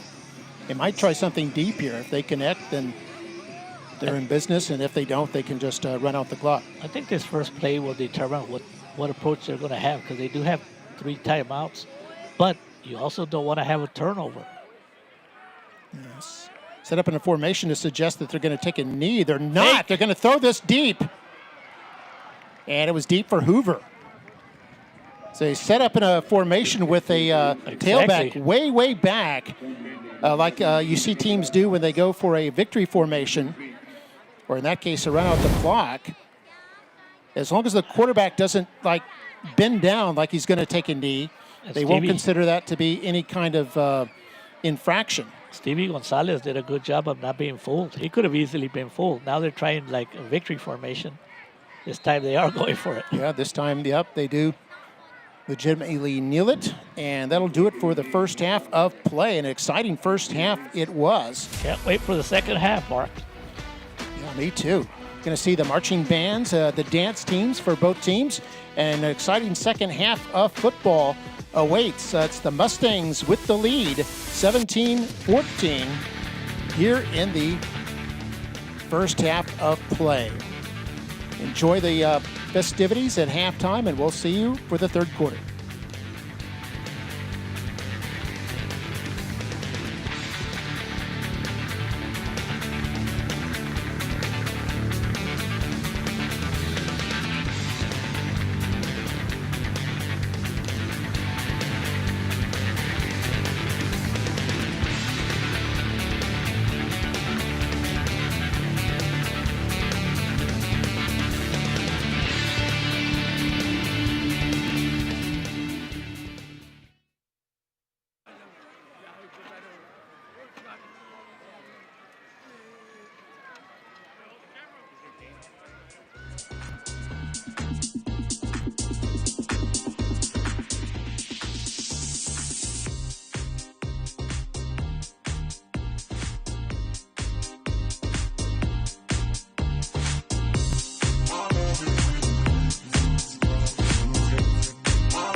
Ladies and gentlemen, get ready for an unforgettable night. Sit back, relax, embrace yourself in the Friday night experience here in McAllen, Texas. Present to the band the sound that blow you away.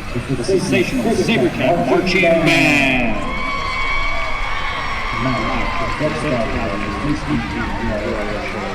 Language of blues.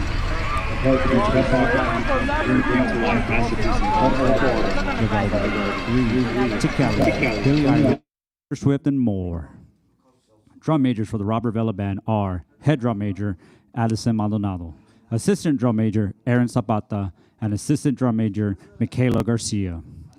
Captains for the Sabre Spinners are Jordan Luna and Lauren Garcia. Freshmen of the week are Karina Ochoa and Aiden Marie. Upperclassmen of the week are Odessa Leos and Fong Lee. Sabre Spinners of the week are Scarlett Moreno and Luis Contazar. Section of the week are the Trombones.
Directors, Sabercat Band are Cassandra Sanchez, Michael Samuel, Peter Garza, Sebastian Deherina, and Alejandro Barajas.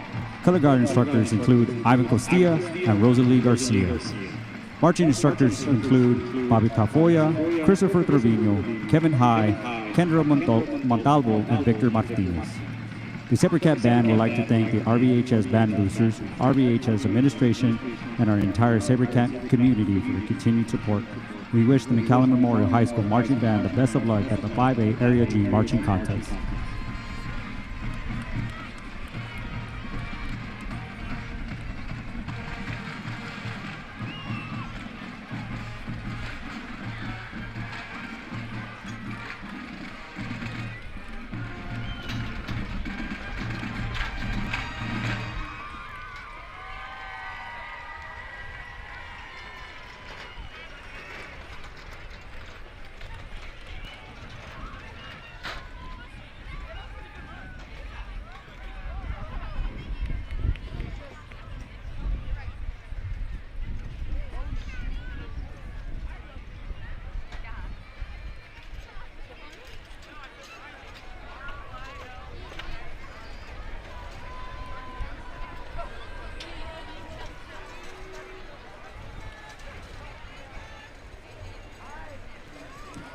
Good evening, ladies and gentlemen. Welcome to our halftime festivities featuring McAllen Memorial's finest student performers, the Prancers, the Color Guard, and the band that rocks the Rio Grande, the McAllen Memorial Mustang Marching Band.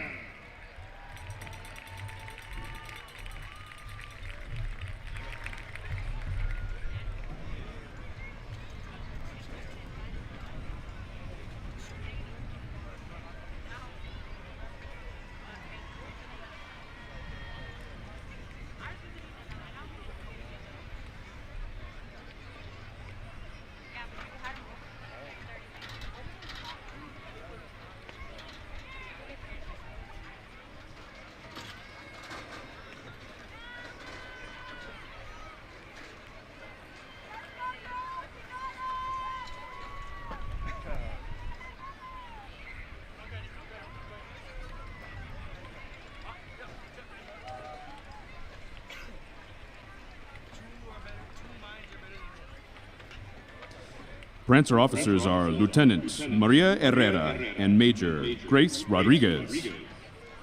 Prancer of the Week is Giselle Barmea. Prancers are under the direction of Miss Olympia de Leon and Miss Monica Flores. Joining the McAllen Memorial Prancers tonight are the 2025 Dance Clinic participants performing to Try Everything. Please welcome tonight as they take the field by storm, the present and future of McAllen Memorial Dance.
parents, you may meet your junior prancer on the southwest side of the stadium. Again, future prancer parents, you may meet your child on the southwest side of the stadium.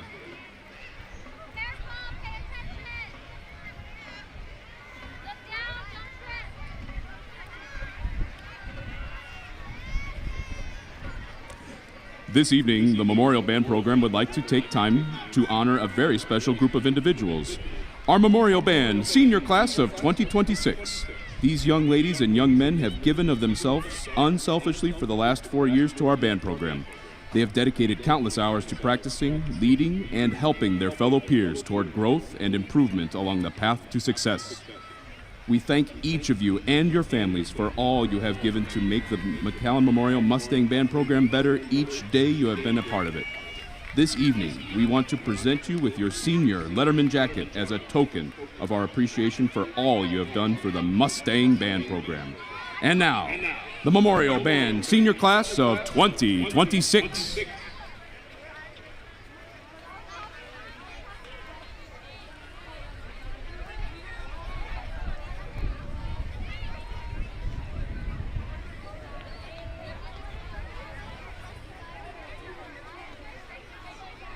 Our first senior is Sierra Hernandez, escorted by Maritza and Ociel Hernandez.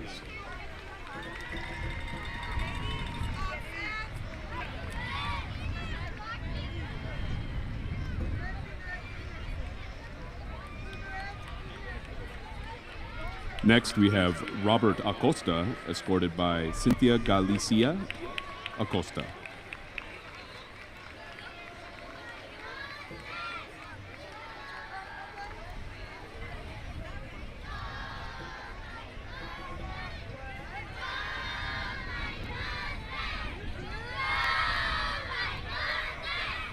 Next, we have Jesus Arredondo, escorted by Myra Arredondo.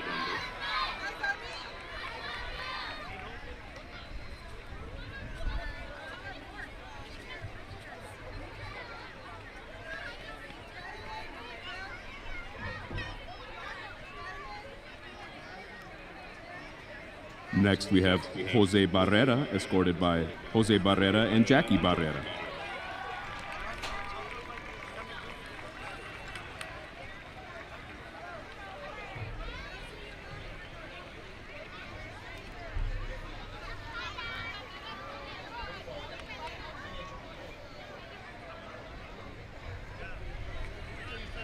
Next is Jillian Baisan, escorted by Alicia Sauceda Truitt and Rogers Truitt.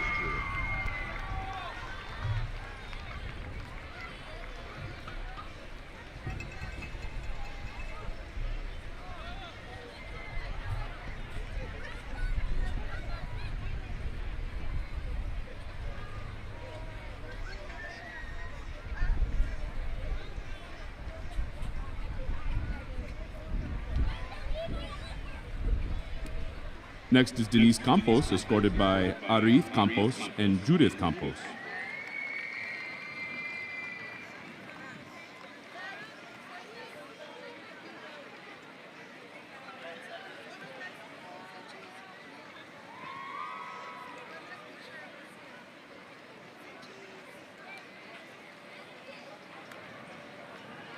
Next we have Kaylee Carranza, escorted by Michelle Carranza and JC Carranza.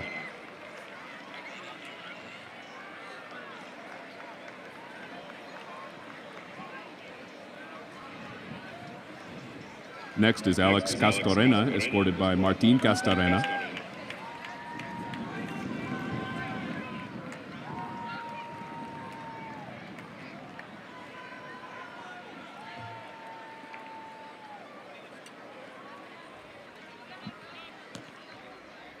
Next is Savannah Cruz, escorted by Monica Dyer and Serenity Cruz.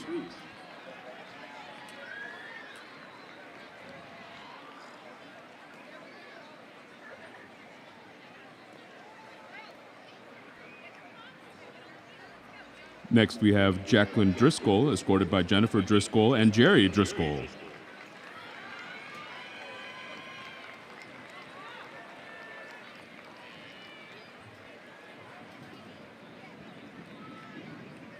Next, we have Ashley Estrada, escorted by Sofia Sanchez.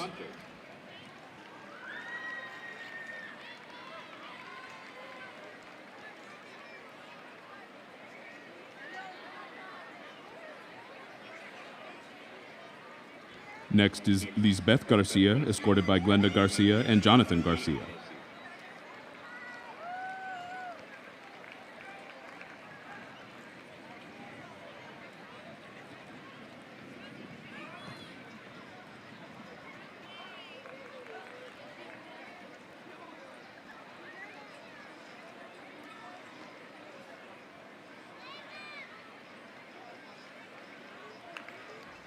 Next, we have Juan Garza, escorted by Alma Garza and Victor Garza.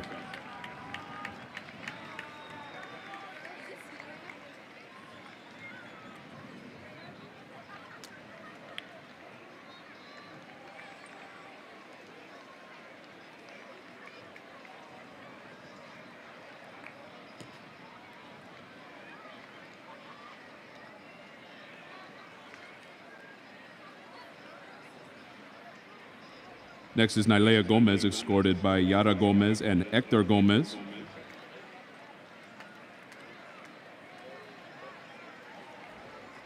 We also have Becca Gonzalez, escorted by Patricia Gonzalez and Omar Gonzalez.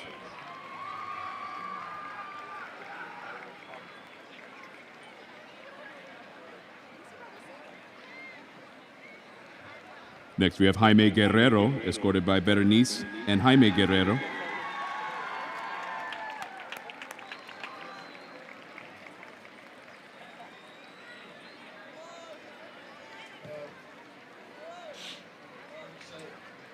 Next is Ivan Guevara, escorted by Patricia Guevara and Carlos Guevara.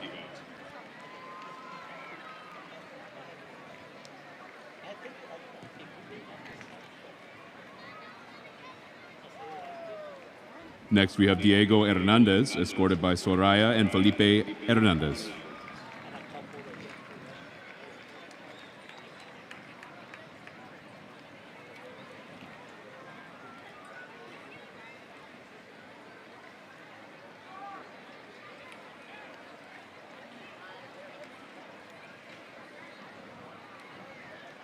Next is Jaden Hernandez, escorted by Carmen Alvarez and Lucia Lara. Test.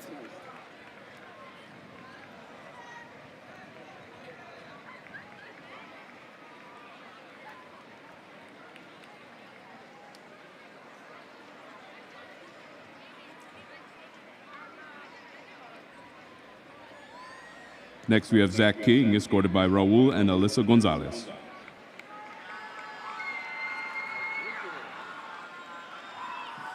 We also have Kaylin Hernandez, escorted by Thelma Ramirez.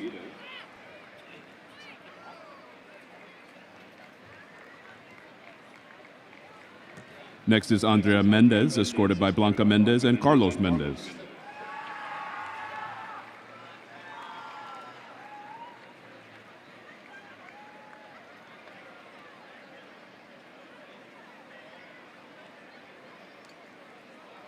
Next is Melissa Nava, escorted by Magdalena Nava and Luis Nava.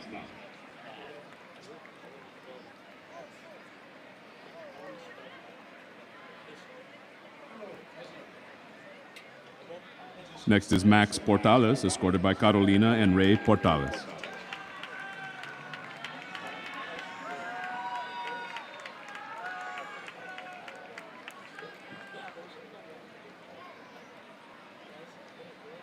Next is Sean Reyes, escorted by Estela Reyes.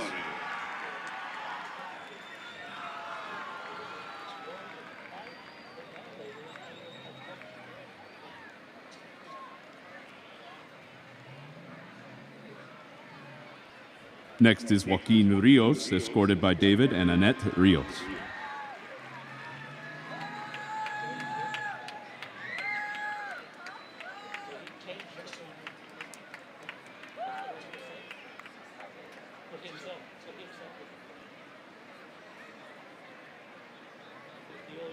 Next is Andre Rodriguez, escorted by Abelardo Rodriguez and Maricela Lozano.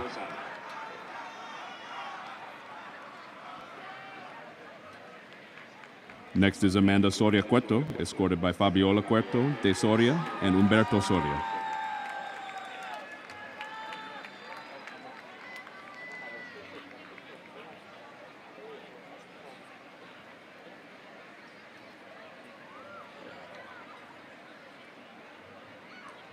Next is Eduardo Urrea Jr., escorted by Eduardo Urrea Sr.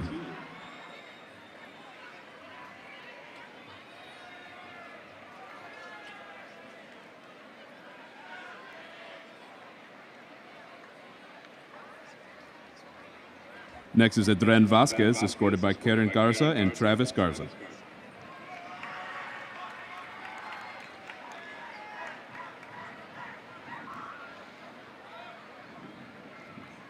Next is Christopher Vasquez, escorted by Edith Lopez.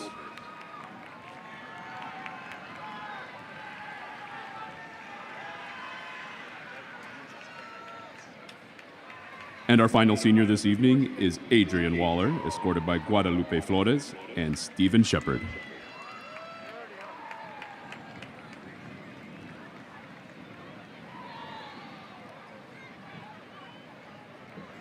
Ladies and gentlemen, please put your hands together one more time for our McAllen Memorial Band, class of 2026. Congratulations, seniors.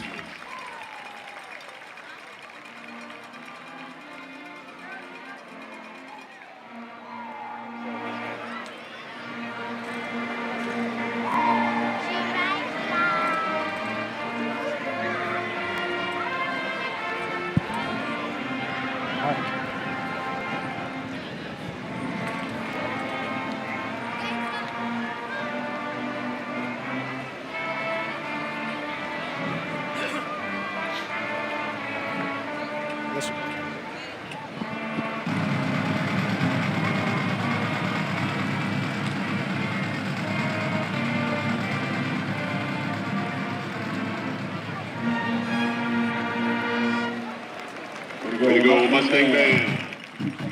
Amazing Memorial Band Booster Organization and outstanding band parents for all their energy and support of our band members day in and day out every year. Memorial Band would like to thank our McAllen ISD Superintendent, Dr. Gutierrez, school board members, and Ms. Deborah Loya, Fine Arts Director, Fine Arts Music Coordinator Omar Samaniego, and district officials for all their support each and every season. We also want to thank our Memorial High School administration, Ramiro Castillo Jr.,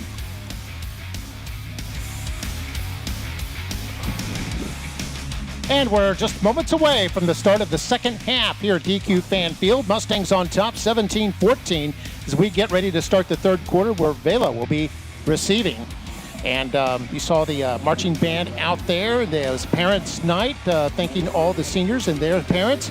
And there's our halftime stats right now. First downs favoring the Mustangs, 8-7. Look at the rushing yards, though. 185 for the Mustangs. They had two big long runs for touchdowns, and only 19 rushing yards for the SaberCats. SaberCats getting most of their yardage through the air, about a 2-1 margin in favor of them. Total yards favor the Mustangs, 234 to 122. Penalties, there were 4 penalties in a row on the Mustangs on a kickoff attempt. So they went from 1 penalty to 5 penalties, but they were relatively light in the first half. No turnovers. And third downs, both teams struggling a bit, just 25% for both. Vela 1 for 4, Mustangs 2 for 8. There we see the little Mustangs. These are future Mustangs. These are from the kids in the elementary schools that feed into Memorial High, and running across the field as a tradition to start the second half. We also have that for the Mackay Bulldogs and Row Warrior home games. And there are the SaberCats getting ready to start this second half, and they'll be the receiving team. They'll be on offense here to start half number 2. And this is kind of a little bit of a almost an unknown situation for Vela, isn't it? They don't trail very much. Not much. Not in the last 4 or 5 years. They've always been up. So this game, as you can see, it's wide open. It's who executes their game plan, who makes the best adjustments, who avoids the turnovers and the dumb penalties. So district championship definitely on the line here tonight. There we see Hoover, who's had a couple of big returns tonight and a touchdown, standing about his own 5-yard line. Here's the kickoff. And it's going to be fielded by one of the upbacks at about the 17, run across the 30 to about the 33-yard line. And a short return there for George Falls. A little bit of words exchanged between the two, but they quickly break it off, and it'll be Vela's football at their 33.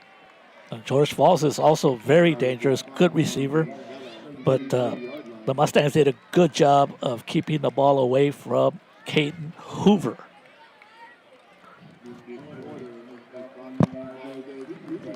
One of the stats that really stands out is that rushing total, Mark, 185 to 19. You would think that would put you more points on the board. Yeah, about 115 of those yards came on 2 runs. The 2 touchdown runs by Jaden Solis. And here we are to start the second half. It's going to be a run play up the middle. And not much room there for Caballero. Caballero came in as the leading rusher for the SaberCats. 423 yards, averaging about 5 yards a carry. Garcia in on the tackle, and so was Isaguirre. Isaguirre having a big night here tonight.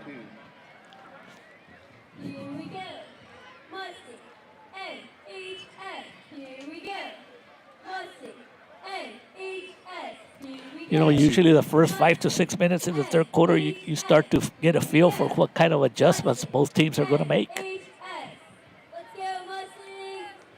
Let's see what happens here. No gain on that last play by Caballero.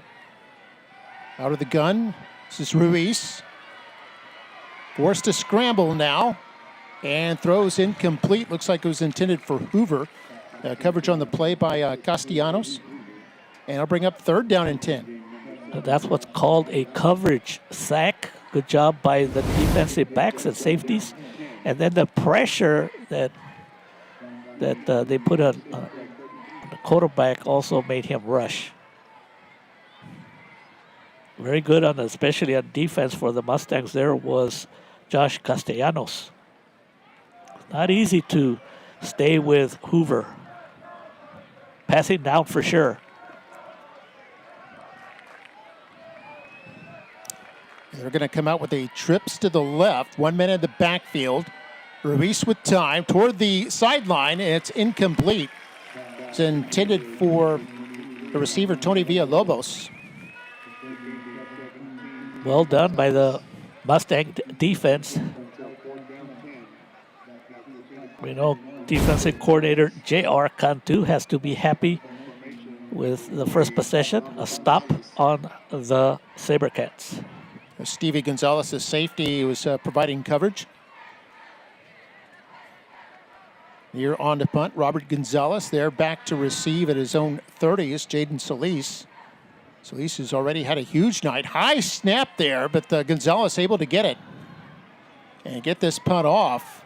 And it's going to take a huge SaberCat roll there and be killed at about the 26-yard line. So the Mustang defense getting a good round of applause by the Mustang fans. Yeah, it's been a good game back and forth. We've seen 4 lead changes in this game. And the SaberCats defense has done a good job of slowing down Braxton Spates, so expect Spates to be getting more touches to see if they can get him going. Mustangs 1st and 10, their own 26. Vela with 4 down linemen. And here's a toss to Braxton Spates. Has some room, breaks a tackle across the 30, up near the 34-yard line. It'll bring up 2nd and short. There's no surprise, Mark. That's what I was talking about.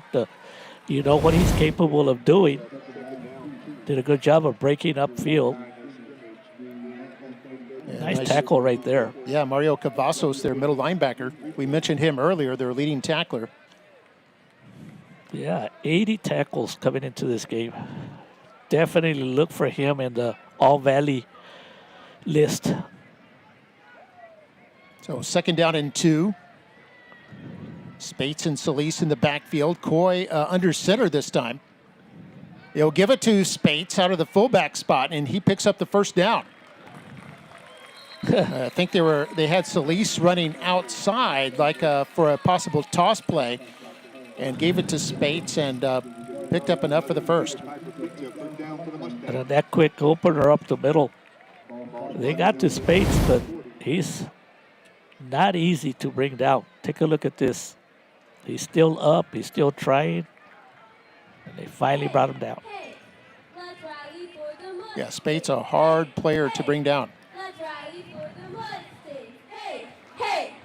Let's rally for the So 1st and 10 for the Mustangs at their own 40. It's Spates and Solis in the backfield. And Coy wants to throw. 3-step drop, going to go deep. That's Alanis there. Ooh. And just off his fingertips. Wow. The coverage by Ordonis. And it's good to see Alanis out there, usually running his good patterns. He's usually open. And sometimes a quarterback, what they want to do, Mark, is they're not going to make the pass. They'd rather overthrow so they don't get an interception. But that was close. And I know the stats for Kane Coy are not very good today, but there's been a couple of drops and a couple of just barely overthrows. Yeah, Mustang passing just 2 for 13. They were both big plays, though, 49 yards. Here's Solis on the run, up to about the 43, and it'll bring up 3rd down. That puts the Mustangs over 200 yards rushing now. Came in averaging 339. They are a force to be reckoned with, and with their vaunted running game. And the other thing to start looking here at the second half, it's a good day out there. The weather's pretty good. But you also start looking at to see what team has the most endurance. This is where the workouts during the summer start to pay off. We saw one drive by the Mustangs, I think against Mac High, went 8.5 minutes. And here's Coy standing up in the pocket, running, has a lot of room, and look at him dazzle between the defenders all the way into Vela territory to the 35-yard line, and a gain of 22 yards. And that was a huge play. It was the protection broke down, and Kane Coy didn't find any receivers, and he did the right thing on running. And let's not forget, he came into this game with 43 carries for 340 yards, averaging about 8 yards per carry, 5 touchdowns. Yeah, he is a running threat. First time we've really seen him carry the ball tonight. And here's a sweep right. Doesn't get much. That's going to be Solis on the carry, tackled by Vincent Gomez. Vincent Gomez, a senior, number 99, came into this game with 22 total tackles. That play, I don't know if we could see it, but they actually lined up like 5 defensive linemen.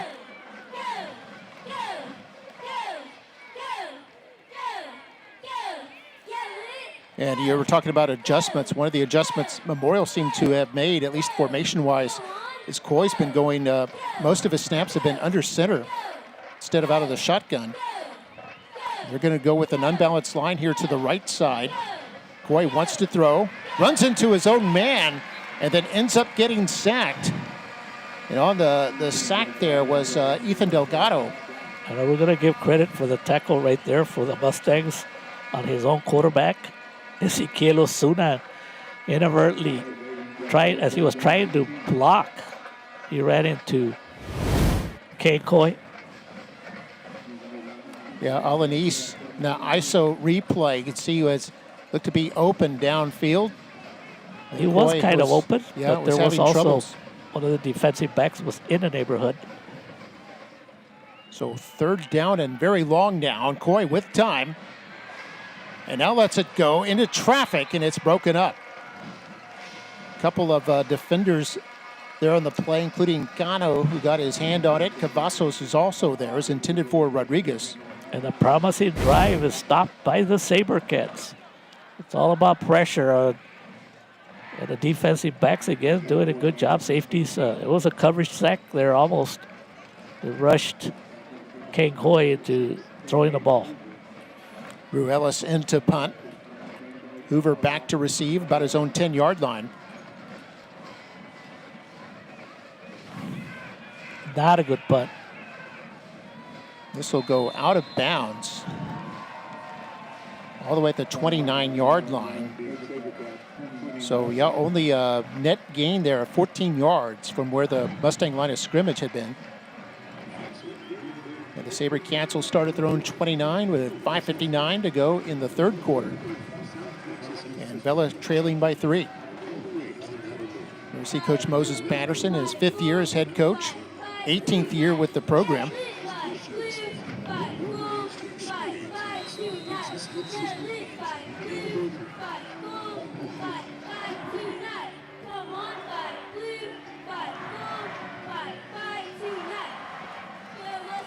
SaberCats' second possession here of the second half.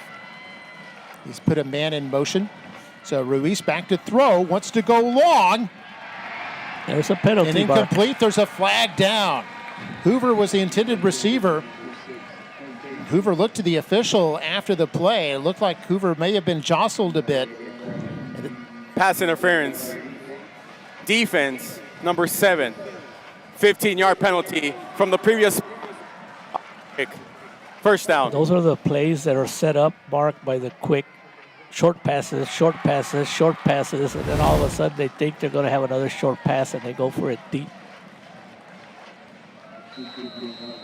Didn't really see the interference, but see the back judge there was adamant, throwing the flag. And here, after a 15-yard mark-off, here's the first down and 10, and Caballero, the ball all the way up to midfield, a gain of 6 there. That's the best way of getting your offense rolling, especially on the ground where the SaberCats have had problems, is when you get yourself a good pass play, thanks to a penalty, 7-yard gain, 2nd and 3. It's a gain of 7. Trips to the left here for the SaberCats. They give it to Caballero going straight ahead. May have gotten the first down on forward progress. So you're going to spot this ball at the Mustang 46. And that'll move the chains.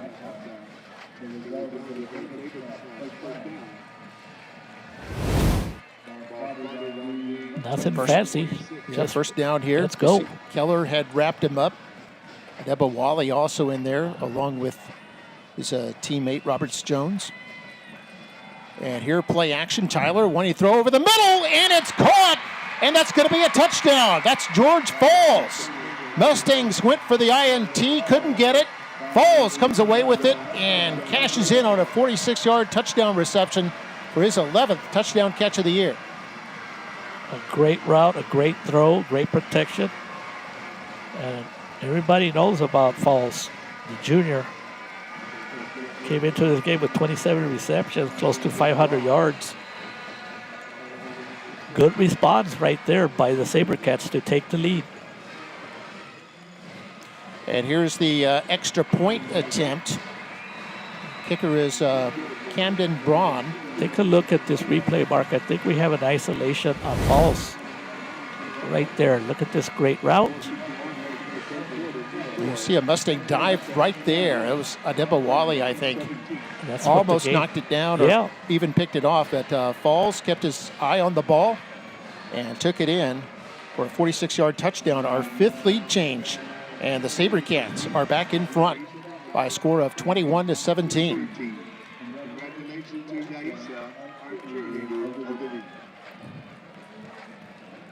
Just under 5 minutes to go in the third quarter. That scoring drive, 71 yards in 3 plays. Took about 1:08 off the clock. And that was the 11th touchdown pass this season for Ruiz. So the Vela SaberCats continue to have success through the air. They have been having trouble scoring points, but tonight, with almost 5 minutes to go here in the third quarter, they put up 21 points. And here's the return at the 15. This is Solis. Turns the corner, has some room now, and then steps out of bounds at the 37-yard line. The Mustangs will have good field position right there. Now trailing once more here in the mid-third quarter. And the best way to try to get the momentum back into your side is by getting a good kickoff return. And you get the ball at about the 38, 1 first down, and you're already at midfield.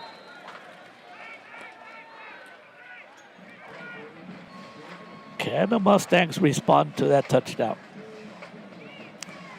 We'll see here on this drive.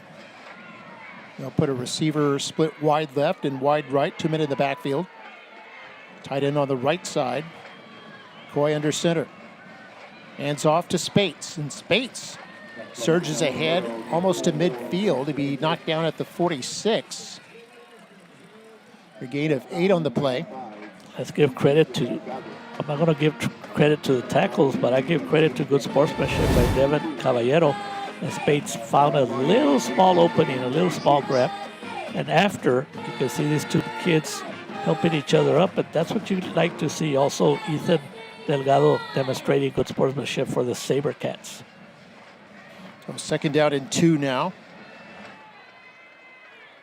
Mustangs have a wing right with Alanis in the wing.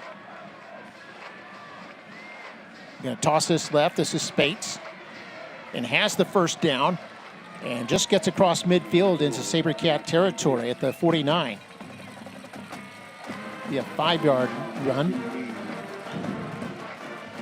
And I feel sorry for the defensive back on this run by Spates that got enough yards for a first down. I don't know, we'll see it in a replay. But downfield, right there in front of the camera, number 70, like just giving Ezequiel Osuna giving one of the defenders a hard time. Yeah, he's a big 300-pounder at left guard for the Mustangs. By the way, Joel Barajas on the tackle in that last play. 1st and 10 for the Mustangs. And here's Solis trying to reverse his field. Now goes straight up the middle and has some room all the way to the 42, a gain of 7. That's where I thought you were going to say something about the lemonade, Mark. Nothing happened there. Jayden made something happen. What do you usually say? Yeah, turned a lemon into lemonade here. And he was about as slippery as a wet noodle on a linoleum There you floor. go, Mark. You're due for those. Yeah, I hadn't used that one all season. Yeah, he got 8 yards, 7 yards out of that play. Yeah, but it looked like he was going to have negative yardage. So 2nd and 3 now. 2.5 to go in the 3rd. Coy's going to give this. Solis again hit in the backfield. And the SaberCats all over that one. And for the SaberCats, I believe number 15, Joel Barajas, forced Solis to run up the middle. Let's take a look. We're going to give him credit back to the line of scrimmage. Number 7, Mario Cavazos. Yeah, Cavazos in there. It got into the backfield. He didn't get credit for that tackle, but you got to give him credit for messing up the play. Mustangs 2 for 9 on 3rd down. 3rd and 3 here in Vela territory. They put Alanis wide to the right side of the field.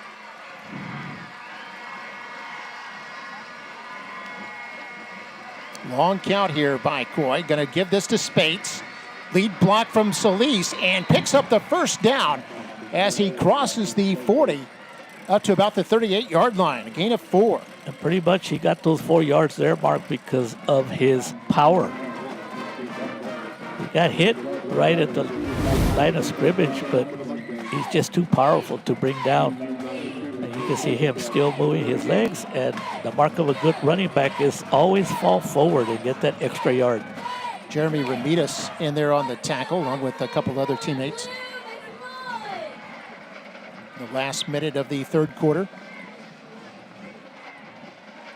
8-9 players in the box there for Vela. He's looking to stop that run. It is going to be a run. This is Spates. Dodges a would-be tackler in the backfield and surges ahead up to about the 37. It's going to be a quick, just a yard. It's going to be a quick quarter, Mark. We're down to 45 seconds or less. Maybe time for one more play if it's a running play. You see Spates, who is trying to find a hole there, and good job by Vela not to give him any daylight. I think among several players on the tackle included defensive back Asiel Valdiva. 2nd and 9 now. That'll be the last play of the quarter. The Alanis and Rodriguez lined up wide to the right. Alanis in the slot. Coy wants to throw. And this is caught at about the 30. Be short of the first down. It's Alanis with the catch, and it'll bring up 3rd down. Got an isolation look at this, and Alanis here. And there's Alanis with the catch. Knocked out of bounds by Ordonis, who's had a big night. And we have reached the end of the 3rd quarter. Mustangs on the move, but facing a third down when we start the fourth. We'll be back in a moment. This is Football Night in McAllen ISD.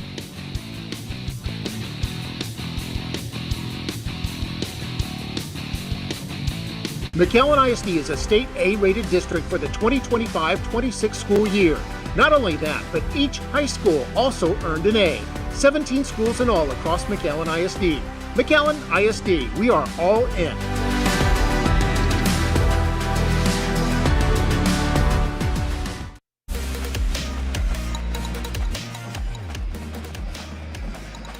All right, welcome back. Mark May with Mario Reyna. And we're ready to start the fourth quarter here. 21-17 our score. Vela has scored a touchdown in every quarter tonight. Mustangs were held scoreless in that third quarter. Had 5 lead changes tonight.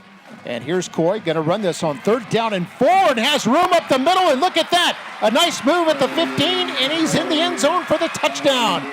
His 6th touchdown of the year puts the Mustangs back in front, 23-21. And that's what makes Kane Coy special. He's a dual threat, and he only runs when he has to run. And that was quite a call there by offensive coordinator Divo Gonzalez. We're going to have a timeout because we have a player injured. As Coach Alonso's probably thinking, like, how do I stop this offense?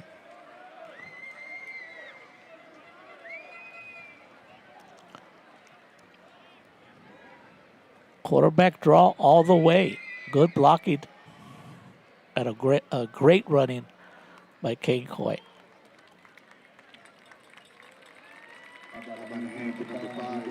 A 62-yard drive. 7 plays. That was the first play of the fourth quarter. Mustangs back in front now. About to attempt the extra point. This is Ruelas. Ruelas with that special shoe, his right foot. He's got a black shoe and a pink shoe.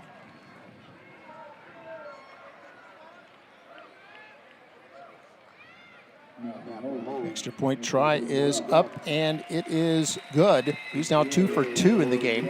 And good job, Mark, because remember, he had those 4 straight penalties on the kickoff. So it's a good thing that he forgot about them. Yeah, got his concentration back, got his mojo back. And the Mustangs lead at 24-21 with just under 12 minutes to go. We've had 6 lead changes here tonight. It's pretty amazing for a football game. Usually you don't see that many. And fans enjoying it. There's the Prancers. Their coach Olympia de Leon.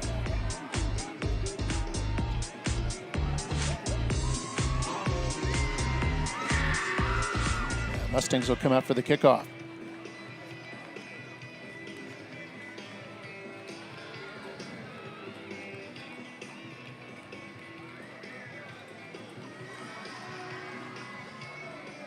What an entertaining game. And this is what everybody expected.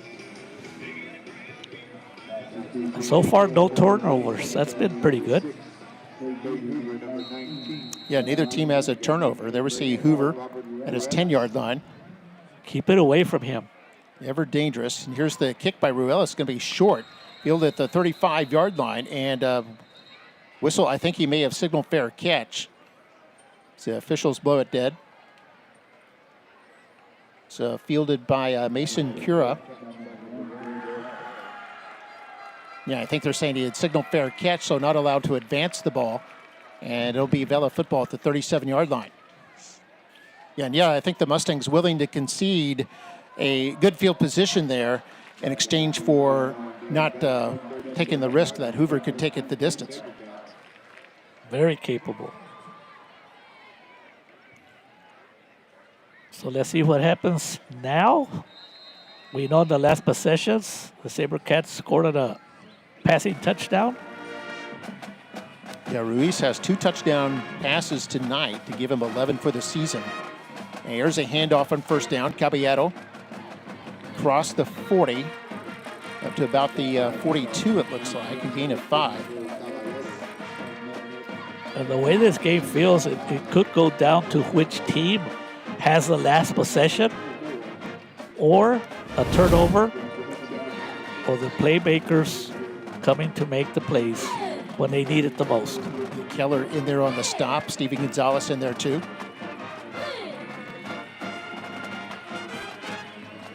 And now they'll give it to Caballero. Bounces it outside, has the first down before he's tackled by Julian Castaneda. But that'll move the chains. Good job by Caballero. He did not find anything up the middle, so he went outside. It's a good running back. There you go. Good move right there. Caballero came into this game with 423 yards rushing, about a 5 yard per rush per carry. Picked up 10 yards there. New set of downs for the SaberCats. So plenty of time. And here's going to be a sack by the Mustangs as Ruiz had nowhere to throw. And you see Javier Zigueta there in on the tackle along with his teammate Dylan Sanchez. A much needed sack for the defense. And it all started with a pressure. I think the quarterback felt that he might have been able to get out of it, and he wasn't. So that's at least the third sack tonight by the Mustangs. Came in with 8.5 for the season. They've got 11.5 now. Got a timeout, officials timeout right now. 2nd and 14. So loss of 4 on that play. 24-21 our score. Mustangs on top. Vela with the ball. We'll take a timeout. We'll be right back. McAllen ISD's 2025 Superintendent Scholarship Golf Tournament was a huge success. More than $68,000 was raised for student scholarships. We want to thank everyone who contributed and be on the lookout for this year's event coming this spring. McAllen ISD, we are all in.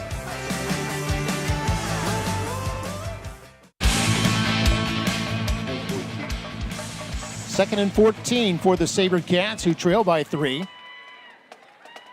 And back to live action, setting up the screen here. That's Caballero with the catch. Mustangs on it, and he'll go down near the line of scrimmage.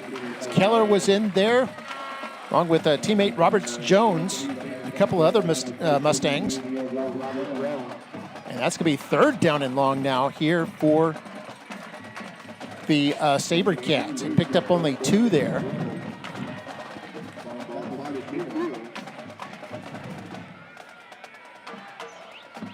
They go hurry-up offense on 3rd and 12. Ruiz actually throws long, and this is caught. It's going to be Falls at the 25-yard line, converts on 3rd and 12. And that's probably the quarterback was actually Castillo. Yeah, that probably was the biggest play of the night for a big first down right there. Hurry-up offense. And they go quickly here on 1st and 10. Just a run play, picks up a yard. But yeah, they put in Castillo at the quarterback spot, and he hits Falls for 25 yards. Falls did a great job on that route, but more importantly, the ball wasn't right in his hands. He went down to go get it. Good catch, good play. SaberCats with just 41 yards rushing, but 176 through the air tonight. Over 200 yards of total offense. And here's a play action. They're throwing it. Castillo does, and it's nearly picked off by Gonzalez, as they were going to try to go for Falls, I believe, toward the end zone. I think Gonzalez wishes he had another opportunity for the first turnover of the game. Yeah, Castillo with play action was hit as he threw it, and then Gonzalez unable to bring that in. And that's football, Mark. Sometimes things happen, sometimes they don't. So it's 3rd down and 9. SaberCats are 2 for 6 on 3rd down. And here's Castillo. Being chased now, wants to keep it. And it's going to be knocked out of bounds around the 20-yard line, well short of the first down, as Keller, the linebacker, caught up to him. But is there a flag down? I don't think so, but Keller made sure that there was not going to be extra yardage gain on that play. What a hustle play by Keller. So the decision here by Coach Alonso, remember his kicker is perfect for the year. And they're going to attempt a field goal here. This will be a 37-yard attempt. So we see the replay where Keller prevented the first down.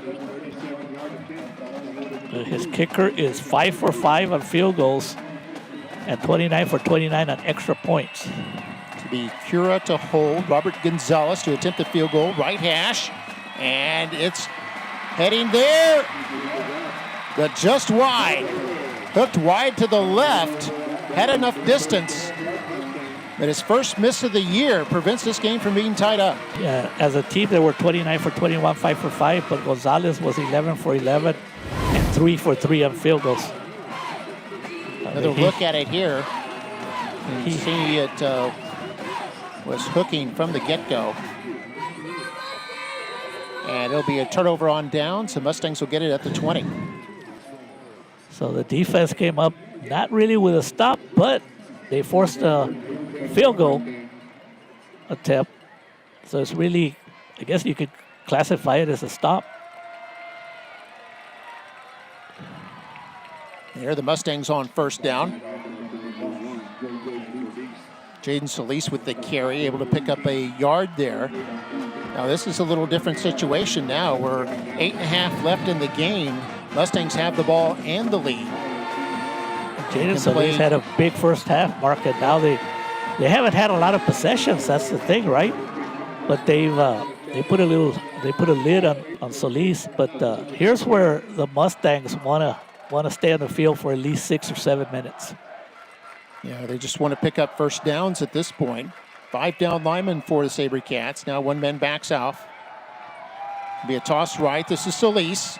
Has a couple scores already, and he surges ahead, breaks a tackle. Wow. First down and still going up to the 36-yard line. And a gain of 15 there. You know, we know that 20 of the 22 starters for the Mustangs are seniors. So you know they haven't been able to beat the SaberCats. So here's their opportunity, and Solis is running the best game of the year for him, for sure. On the tackle, Devin Caballero, defensive back. Mustangs with a new set of downs here. They have 14 first downs in this game compared to 11 for Vela. There's a flex defense here by Vela. They give it to Spates, and Spates may have fumbled the football. Fell on his back, and they're going to say it's Vela football. Yep, fumble time, first turnover of the game. Yeah, the ball came out, and it's going to be Vela's football at the Mustang 38-yard line. The coach has gone the field. The ruling on the field any is a extracurricular fumble activity. recovered by Edinburg Vela. Trained to do this. First down. But the first turnover of the night. So now the Mustang defense. Let me take a look at the replay. Yeah, ball was coming out. It's recovered by Devin Caballero.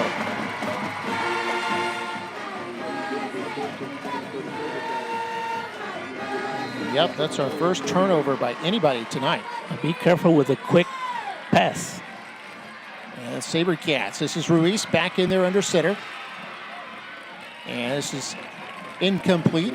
Hoover, the closest receiver in the area. Ruiz actually did a good job of not forcing the ball downfield. Nobody was open, so he just threw it away. And Ruiz tonight has completed 11 of 21 passes, 176 yards. Or I should say Ruiz combined with Castillo. They've combined for that amount with 2 touchdown passes for Ruiz. This is probably another passing down. We'll see. Yeah, 2nd and 10. They put a man in motion. And penalty. It's blown dead. Actually, a timeout. Oh, timeout. Timeout called by prior to the snap. The SaberCats. Timeout. Edinburg Vela. Their first timeout of the half. And a timeout called by the SaberCats before that play was run. So 2nd down and 10 they're facing. They want to talk things over here. They know here they're running out of opportunities for possessions, and they don't want anything to go wrong here, then face a 3rd and long and end up squandering this possession. So they only get the ball one more time in this game. Remember, the Mustangs were moving the ball. Yeah, they had a 15-yard run, and then they fumbled it. And that's where we are right now.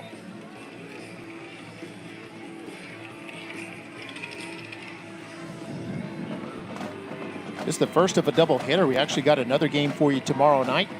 The Mission Eagles and the Nicky Rowe Warriors. That'll be 7:30 kickoff. We'll have that game live for you here. McAllen ISD YouTube. Okay, back to action now. 2nd down and 10. And Ruiz back to throw. Now wants to keep it. Has a lot of room. 1st down and more. And is going to run out of bounds at about the 23. It's a gain of 15 yards. They'll pick up a new 1st down. Good recognition by Ruiz on his passing down. He did not force the ball, and he recognized there was a big hole up the middle, and there was one Mustang defender that, if he did not make the tackle, which he couldn't, allowed for the big gain. And Ruiz not really known as a runner, but did well there. It's a handoff on 1st and 10 here. And maybe back to the line of scrimmage. Might be a loss of a yard there for Villalobos. Clock running at 6.5 to go. Villalobos actually got more than I thought. He got to the 19, a gain of 4. The Sabercats, that was kind of like a new play design, but the Mustang defenders were not fooled. They gave up 3 yards. 2nd and 7.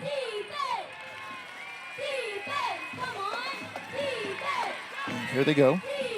Play action, going to By throw toward the himself. end zone. Man is wide open, caught. It's Hoover in there for his 2nd touchdown catch of the night. And the Sabercats have regained the lead. That had to be some kind of breakdown in the secondary because Hoover was wide open. You could not leave him by himself, so there had to be some kind of breakdown for him to be that wide open. But there's still 6 minutes to go. Now here's the snap for the extra point. Kick is up and away, and it is good. And the Vela kickers now 4 for 4 tonight. We're going to have the fan cam now as Vela has regained the lead, 28-24. Halfway through the 4th quarter. And 7 lead changes we've had in this game. Can we have another one, Mark? If the Mustangs want to win, they have to make it lead change number 8. There's plenty of time, 6 minutes, 3 timeouts plus a 2-minute. Time is not a factor. We're going to take a look at a replay here. We have an isolation replay.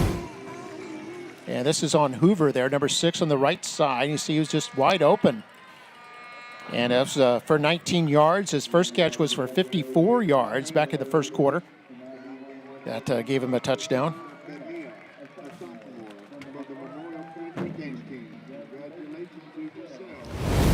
It's also very important for the Mustangs to try to have a good special team play here. Try to get the ball at about the 35-yard line. That puts the Vela passing at 195 yards tonight. 3 touchdown passes we've seen from Ruiz, giving him 12 this season. Here's the ball picked up at the 12-yard line. That's Spates there. Cross the 30 up to the 36-yard line. The Mustangs will have good field position. We're just past the halfway point of the 4th. Mustangs with all 3 of their timeouts, but they do trail by 4, so a field goal doesn't help them. That's why that extra point was very important to get you the 4-point lead. But starting off around the 36 is a good thing. If they can get a first down, they might be close to the 50. So it's time is not a factor, but they got to stay on the field.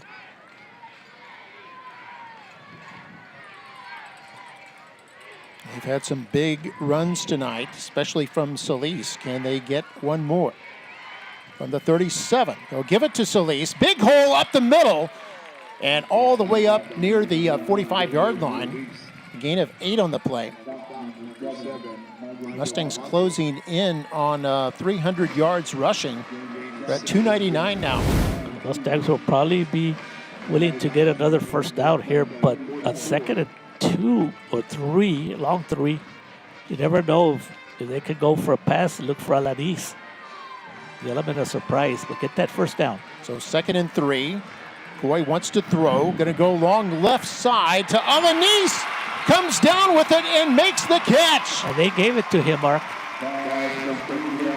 Alanis' biggest catch of the night. Came in leading the team with 12 receptions for over 300 yards. And I'm glad, Mark, that Coach Tivo Gonzalez is listening to me, because I said, do you go for a quick first down or the element of surprise, go for a long pass to Alanis? And it's a pass. Yes, sir. The feet were inbounds. Good call by the referee or the official. Just like that, they're already at the 30-yard line, Mark. Yeah, 27-yard pickup to Alanis to the Vela 29-yard line. Timeout.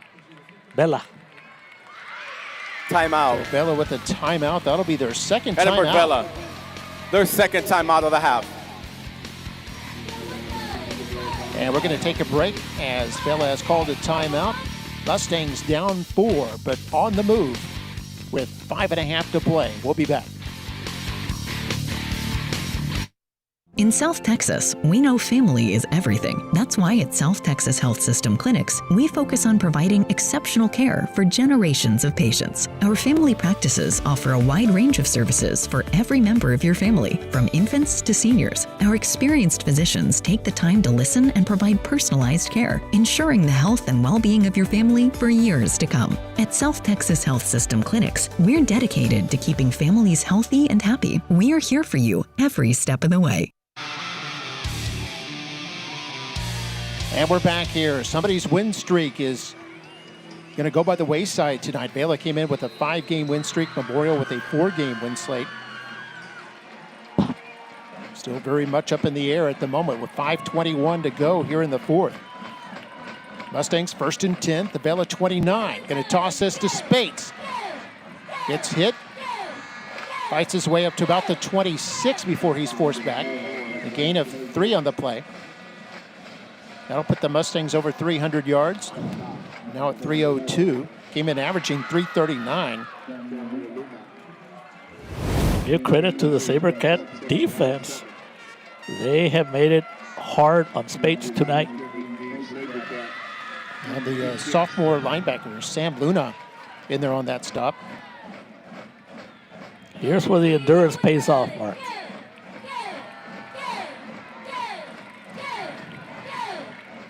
Likely 4-down territory. 2nd and 7 now. And we got a full house backfield. So we're going to toss this left. This is Solis. And Solis with the first down as he crosses the 20.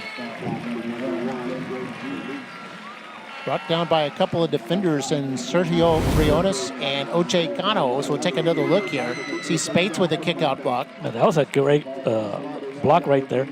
But Solis continues to be very effective tonight. His best performance of the season. So 8-yard pickup there to first down. They're inside the 20 now at the 18-yard line. Another full house backfield. They're going to give this to Spates. Big hole. Dances his way at the 10 and is near a first down as he is inside the 10-yard line. And the Mustangs on the march here, and the clock stops momentarily while they move the chains with under 4 minutes to go. Excellent blocking on the right side. The biggest game of the night for Spates. Ball now at the 8. You have 4 downs to get 8 yards and to take the lead. Yeah, it's going to be 1st and goal from the 8.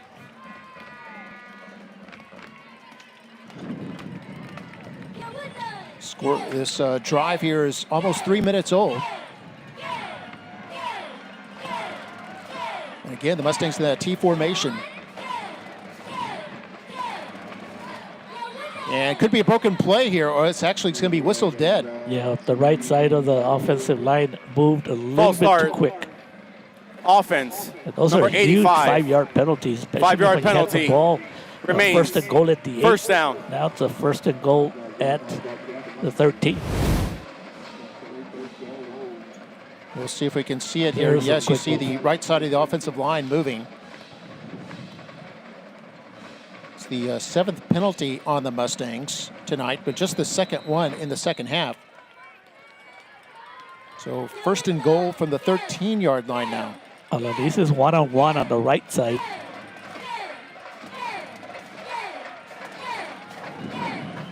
Unbalanced line left. They'll go to the right. Spates with room. Wow. Number 10 has a convoy of blockers. Wow. And he'll go in for the touchdown.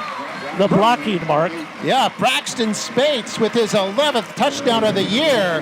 And the Mustangs in front again. It's our 8th lead change of the night. It's good that Coach Devo had the confidence in Spates because unfortunately he had a turnover, but now he's got a touchdown. So this is a very important extra point to get a 3-point lead. Well, this is Ruelas to attempt the extra point. Good snap and hold. Ruelas' kick. Plenty long enough, and it's good. And the Mustangs go up by a field goal now, 31-28. With 2 minutes and 50 seconds left. We talked about this, Mark, that maybe it was going to go to who had the last possession. And it seems like it's going that way. Boy, that's the easiest touchdown of the year for Spates. Look at him. Nobody touched him. Yeah, had the quarterback and the fullback, Solis and Coy blocking for him. Mustangs in front, and we'll be back.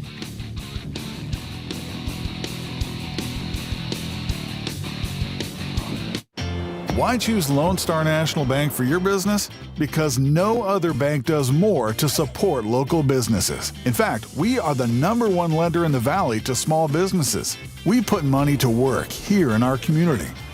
That helps our local businesses grow, creating more jobs. And more opportunities for all of us. Working together. Together. We do what the little banks can't and the big banks won't. Lone Star National Bank, the Valley's bank.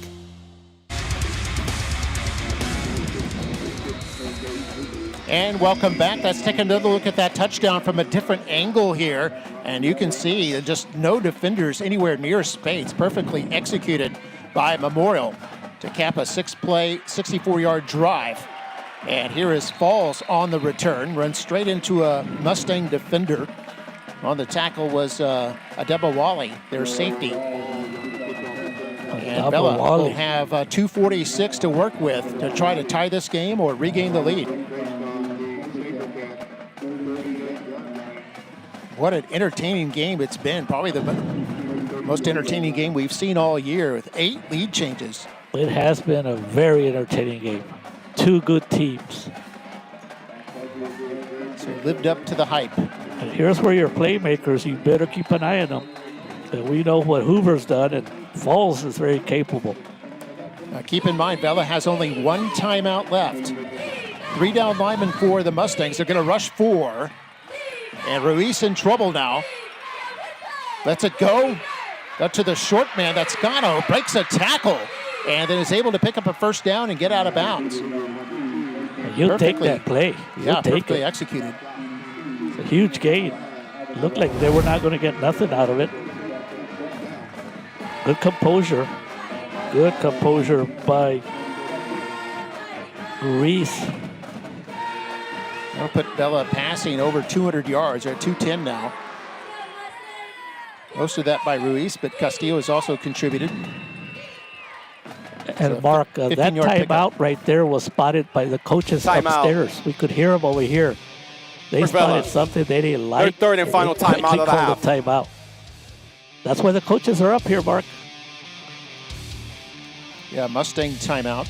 Oh, no, actually, Vela timeout. No, I thought it was the coaches over here. They were screaming and they spotted something. Yeah, they have Vela with no timeouts left. We'll take a look at our next games for these two teams. And Memorial, they're going to take on crosstown rival Nicky Rowe on Halloween. That'll be a Friday game. And then Edinburg Vela will return home to Richard Flores Stadium, take on La Jolla Palmview. Both of those district games. And we'll have the Rowe Memorial game here for you. In fact, we've got a doubleheader this week and a doubleheader next week to Tomorrow night is Nikki Rowe against Mission. So here are 1st and 10. 2:35 to go. No timeouts left for Vela now. They're going to throw this one deep, and this is caught by Hoover. And Hoover, with the man draped on him like a blanket, is able to haul that in and move the SaberCats into Mustang territory. And they're probably already in field goal range. Mark Hoover, what's impressive about him is that it was an over McAllen Memorial. head catch. Their first time out of the half. He's played both ways a lot tonight and on to the kickoffs and punts, but he's not tired. There's another timeout. Timeout called by the Mustangs now. Vela's out of timeouts. And the Mustangs have 2 left. Yeah, that was a 32-yard pass to Hoover.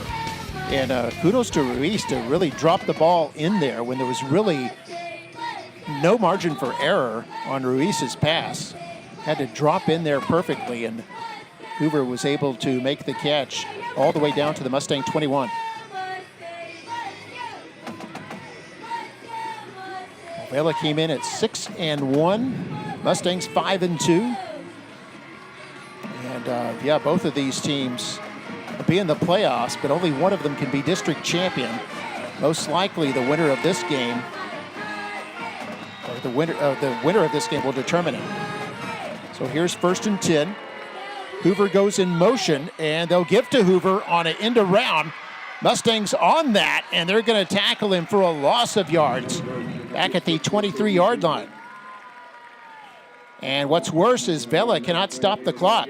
They're probably going to go to a 2-minute timeout. They don't look like they're getting ready for the hurry-up offense. The coaches really want to talk about it. Huge play by the defense, Mark. Yeah, we're at the 2-minute timeout now. And of course, remember, they missed a 37-yard field goal. They're right on the edge of that right now. Don't want to lose any more yards. 2 minutes left in the game. It's the Mustangs 31, the SaberCats 28. And we'll be back in just a moment. The Sames Back to School sale is your perfect way to win. 6 weeks of perfect attendance earn students a chance to win a new car from Sames. And any student is $500 off MSRP at Sames McAllen Ford, or always online at SamesMcAllenFord.com. Drive local, drive Sames.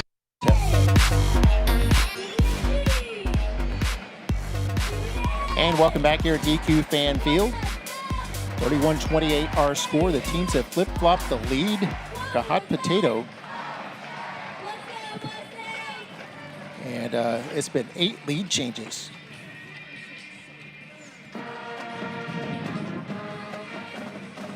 You know, something that Coach Alonso is probably thinking about is that the last field goal they had, his field goal kicker missed it pretty badly. So that has to be on his mind, that he really wants to punch it in.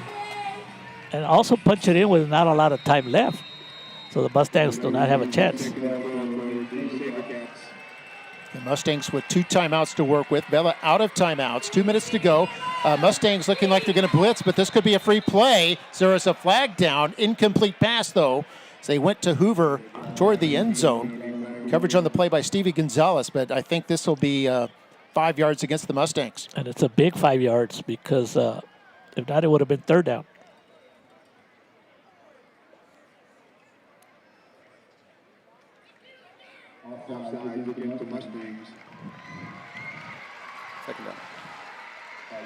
So it'll be 5 yards. And yeah, what's also key there is we see a replay of it.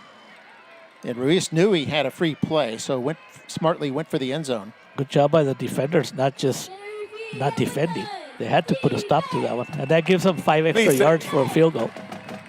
Yeah, that's what I was just going to say. That kind of moves them into a little closer for any field goal attempt. From here to be about 35 yards. Please put 2 minutes on the clock. 2 minutes. Referee asking, time on the clock was 1:58, and he was requesting for it to be at the 2-minute mark. You never know; those 2 seconds could be very important. So 2nd down and 6 from the 18.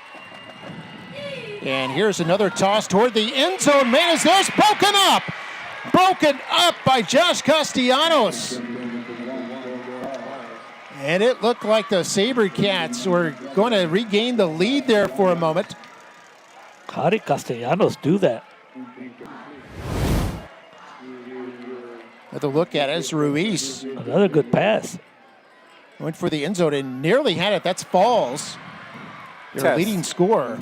Already has one touchdown tonight, but unable to bring that in. Here's a big defensive play for the Mustangs. If they can stop, we'll see if the SaberCats will go for a field goal. SaberCats are 2 for 7 on third down. Third down and 6. And they're going to fake the handoff. They're going to pass this, and broken up again. Gonzalez there. Incomplete, intended for Hoover. And it's fourth down. And Mustang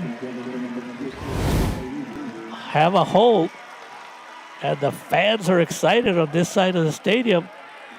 Of course, the SaberCats, they wanted a penalty, and the SaberCats are going to go for a field goal. Mark, they do have a good field goal kicker. He missed the last time. Big 35-yarder. Yeah, 35 yards. Cotto to hold. Gonzalez to kick. He's 5 for 6 this year. Missed from 37. This will be from 35. I was thinking if Coach Patterson was going to call for a timeout to try to ice McAllen down Memorial. the kicker. Why not? Their He second missed one timeout of the already. half. Got a minute 51 to go. And this is the game for Vela. If they miss this, they won't be able to stop the clock. Mustangs can run it out. Well, here's the deal, too, Mark, that the stop was so big that now, at the very least, if the field goal is good, at least the Mustangs will have the ball back, have an opportunity to see what they can do, but it also might carry them on to an overtime. And why not have an overtime? It's been such a good game. We haven't had one all year. Haven't had one all year. And Gonzalez will be kicking from the left hash, which if you're going to hook the ball, which he did on his missed field goal attempt, this is where you'd want to hook it. You can aim for that right side goalpost, and if the ball hooks it all, it'll go right through the middle. I really like that timeout, Mark, especially because the field goal kicker missed earlier. And but he's good. The Mustang players trying to get the fans into it. You know it's going to be loud right here. It's going to be loud. It'll either be tied up with under 2 minutes to go, or it'll be Mustang football with the lead. And here they go from the left hash, 35-yard attempt. Fans really making some noise. Good snap and hold. Kick is on its way, plenty long enough, and off the post! Off the left post! Are you kidding me? It's no good. And the Mustangs will take over with 1:46 to go. And after not missing any field goal attempts all season, the SaberCats have missed 2 tonight. So start doing your math, Mark. There's no timeouts left for the SaberCats with 1:46. Can the Mustangs run the ball all the way down? I mean, the clock? And here's another look at it. You see the kick is plenty long enough, hooking a little bit. Oh, man. And, the ball was on that left hash, so there was really no margin for error for any kind of hook. And as a result, it's no good. And you see the Mustang celebration there. And the Mustangs will take a knee. Why didn't the clock just need start? to snap it two the more clock times. hasn't started, Mark. Yeah, now they're signaling start the clock. Now it starts. But they didn't start it on the snap.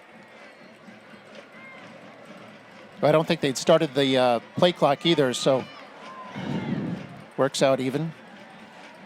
But the Mustangs will need to snap it 2 more times. Hopefully it's been such a good game, Mark. Yeah, been a truly entertaining game and like a classic heavyweight battle. Both teams went toe-to-toe. And here's where it's good you have a senior quarterback because he knows when to snap the ball. Yeah, with 2 seconds left on the play clock, he snaps it. and downs it. It'll be third down, but they only need to snap it one more time. One more time, and congratulations to the Mustang. They finally had an opportunity to beat a very good team, and this is the first time they've beaten Vela. Yeah, the Mustang seniors, like you pointed out, they'll long remember this, and they had wanted to beat this Vela team. There's so many teams across the valley have tried but failed, but the Mustangs will succeed here, as that will do it. They won't need to snap it again. The Mustangs are going to win it 31-28. 8 lead changes tonight as these two teams went back and forth and put on a real show. But for Vela, they'll fall to 6-2 overall, 4-1 in district. Mustangs gain the inside track toward the district crown with their 5th straight victory, as they are also 6-2 and, more importantly, 5-0 in the district. There are teams shaking hands at midfield. Both teams playing really, really well. And both teams, no doubt, set to make some noise in the playoffs. But it's the Mustangs come out on top tonight, 31-28 for their 5th straight win. We'll be on tomorrow night for the Mission Eagles against the Nicky Rowe Warriors. We'll be on at 7:30. But for right now, for Mario Reyna, I'm Mark May, the rest of our MITV award-winning broadcast crew. We will see you tomorrow night. And here, Mustangs beat the SaberCats 31-28. Good night from DQ Fan Field.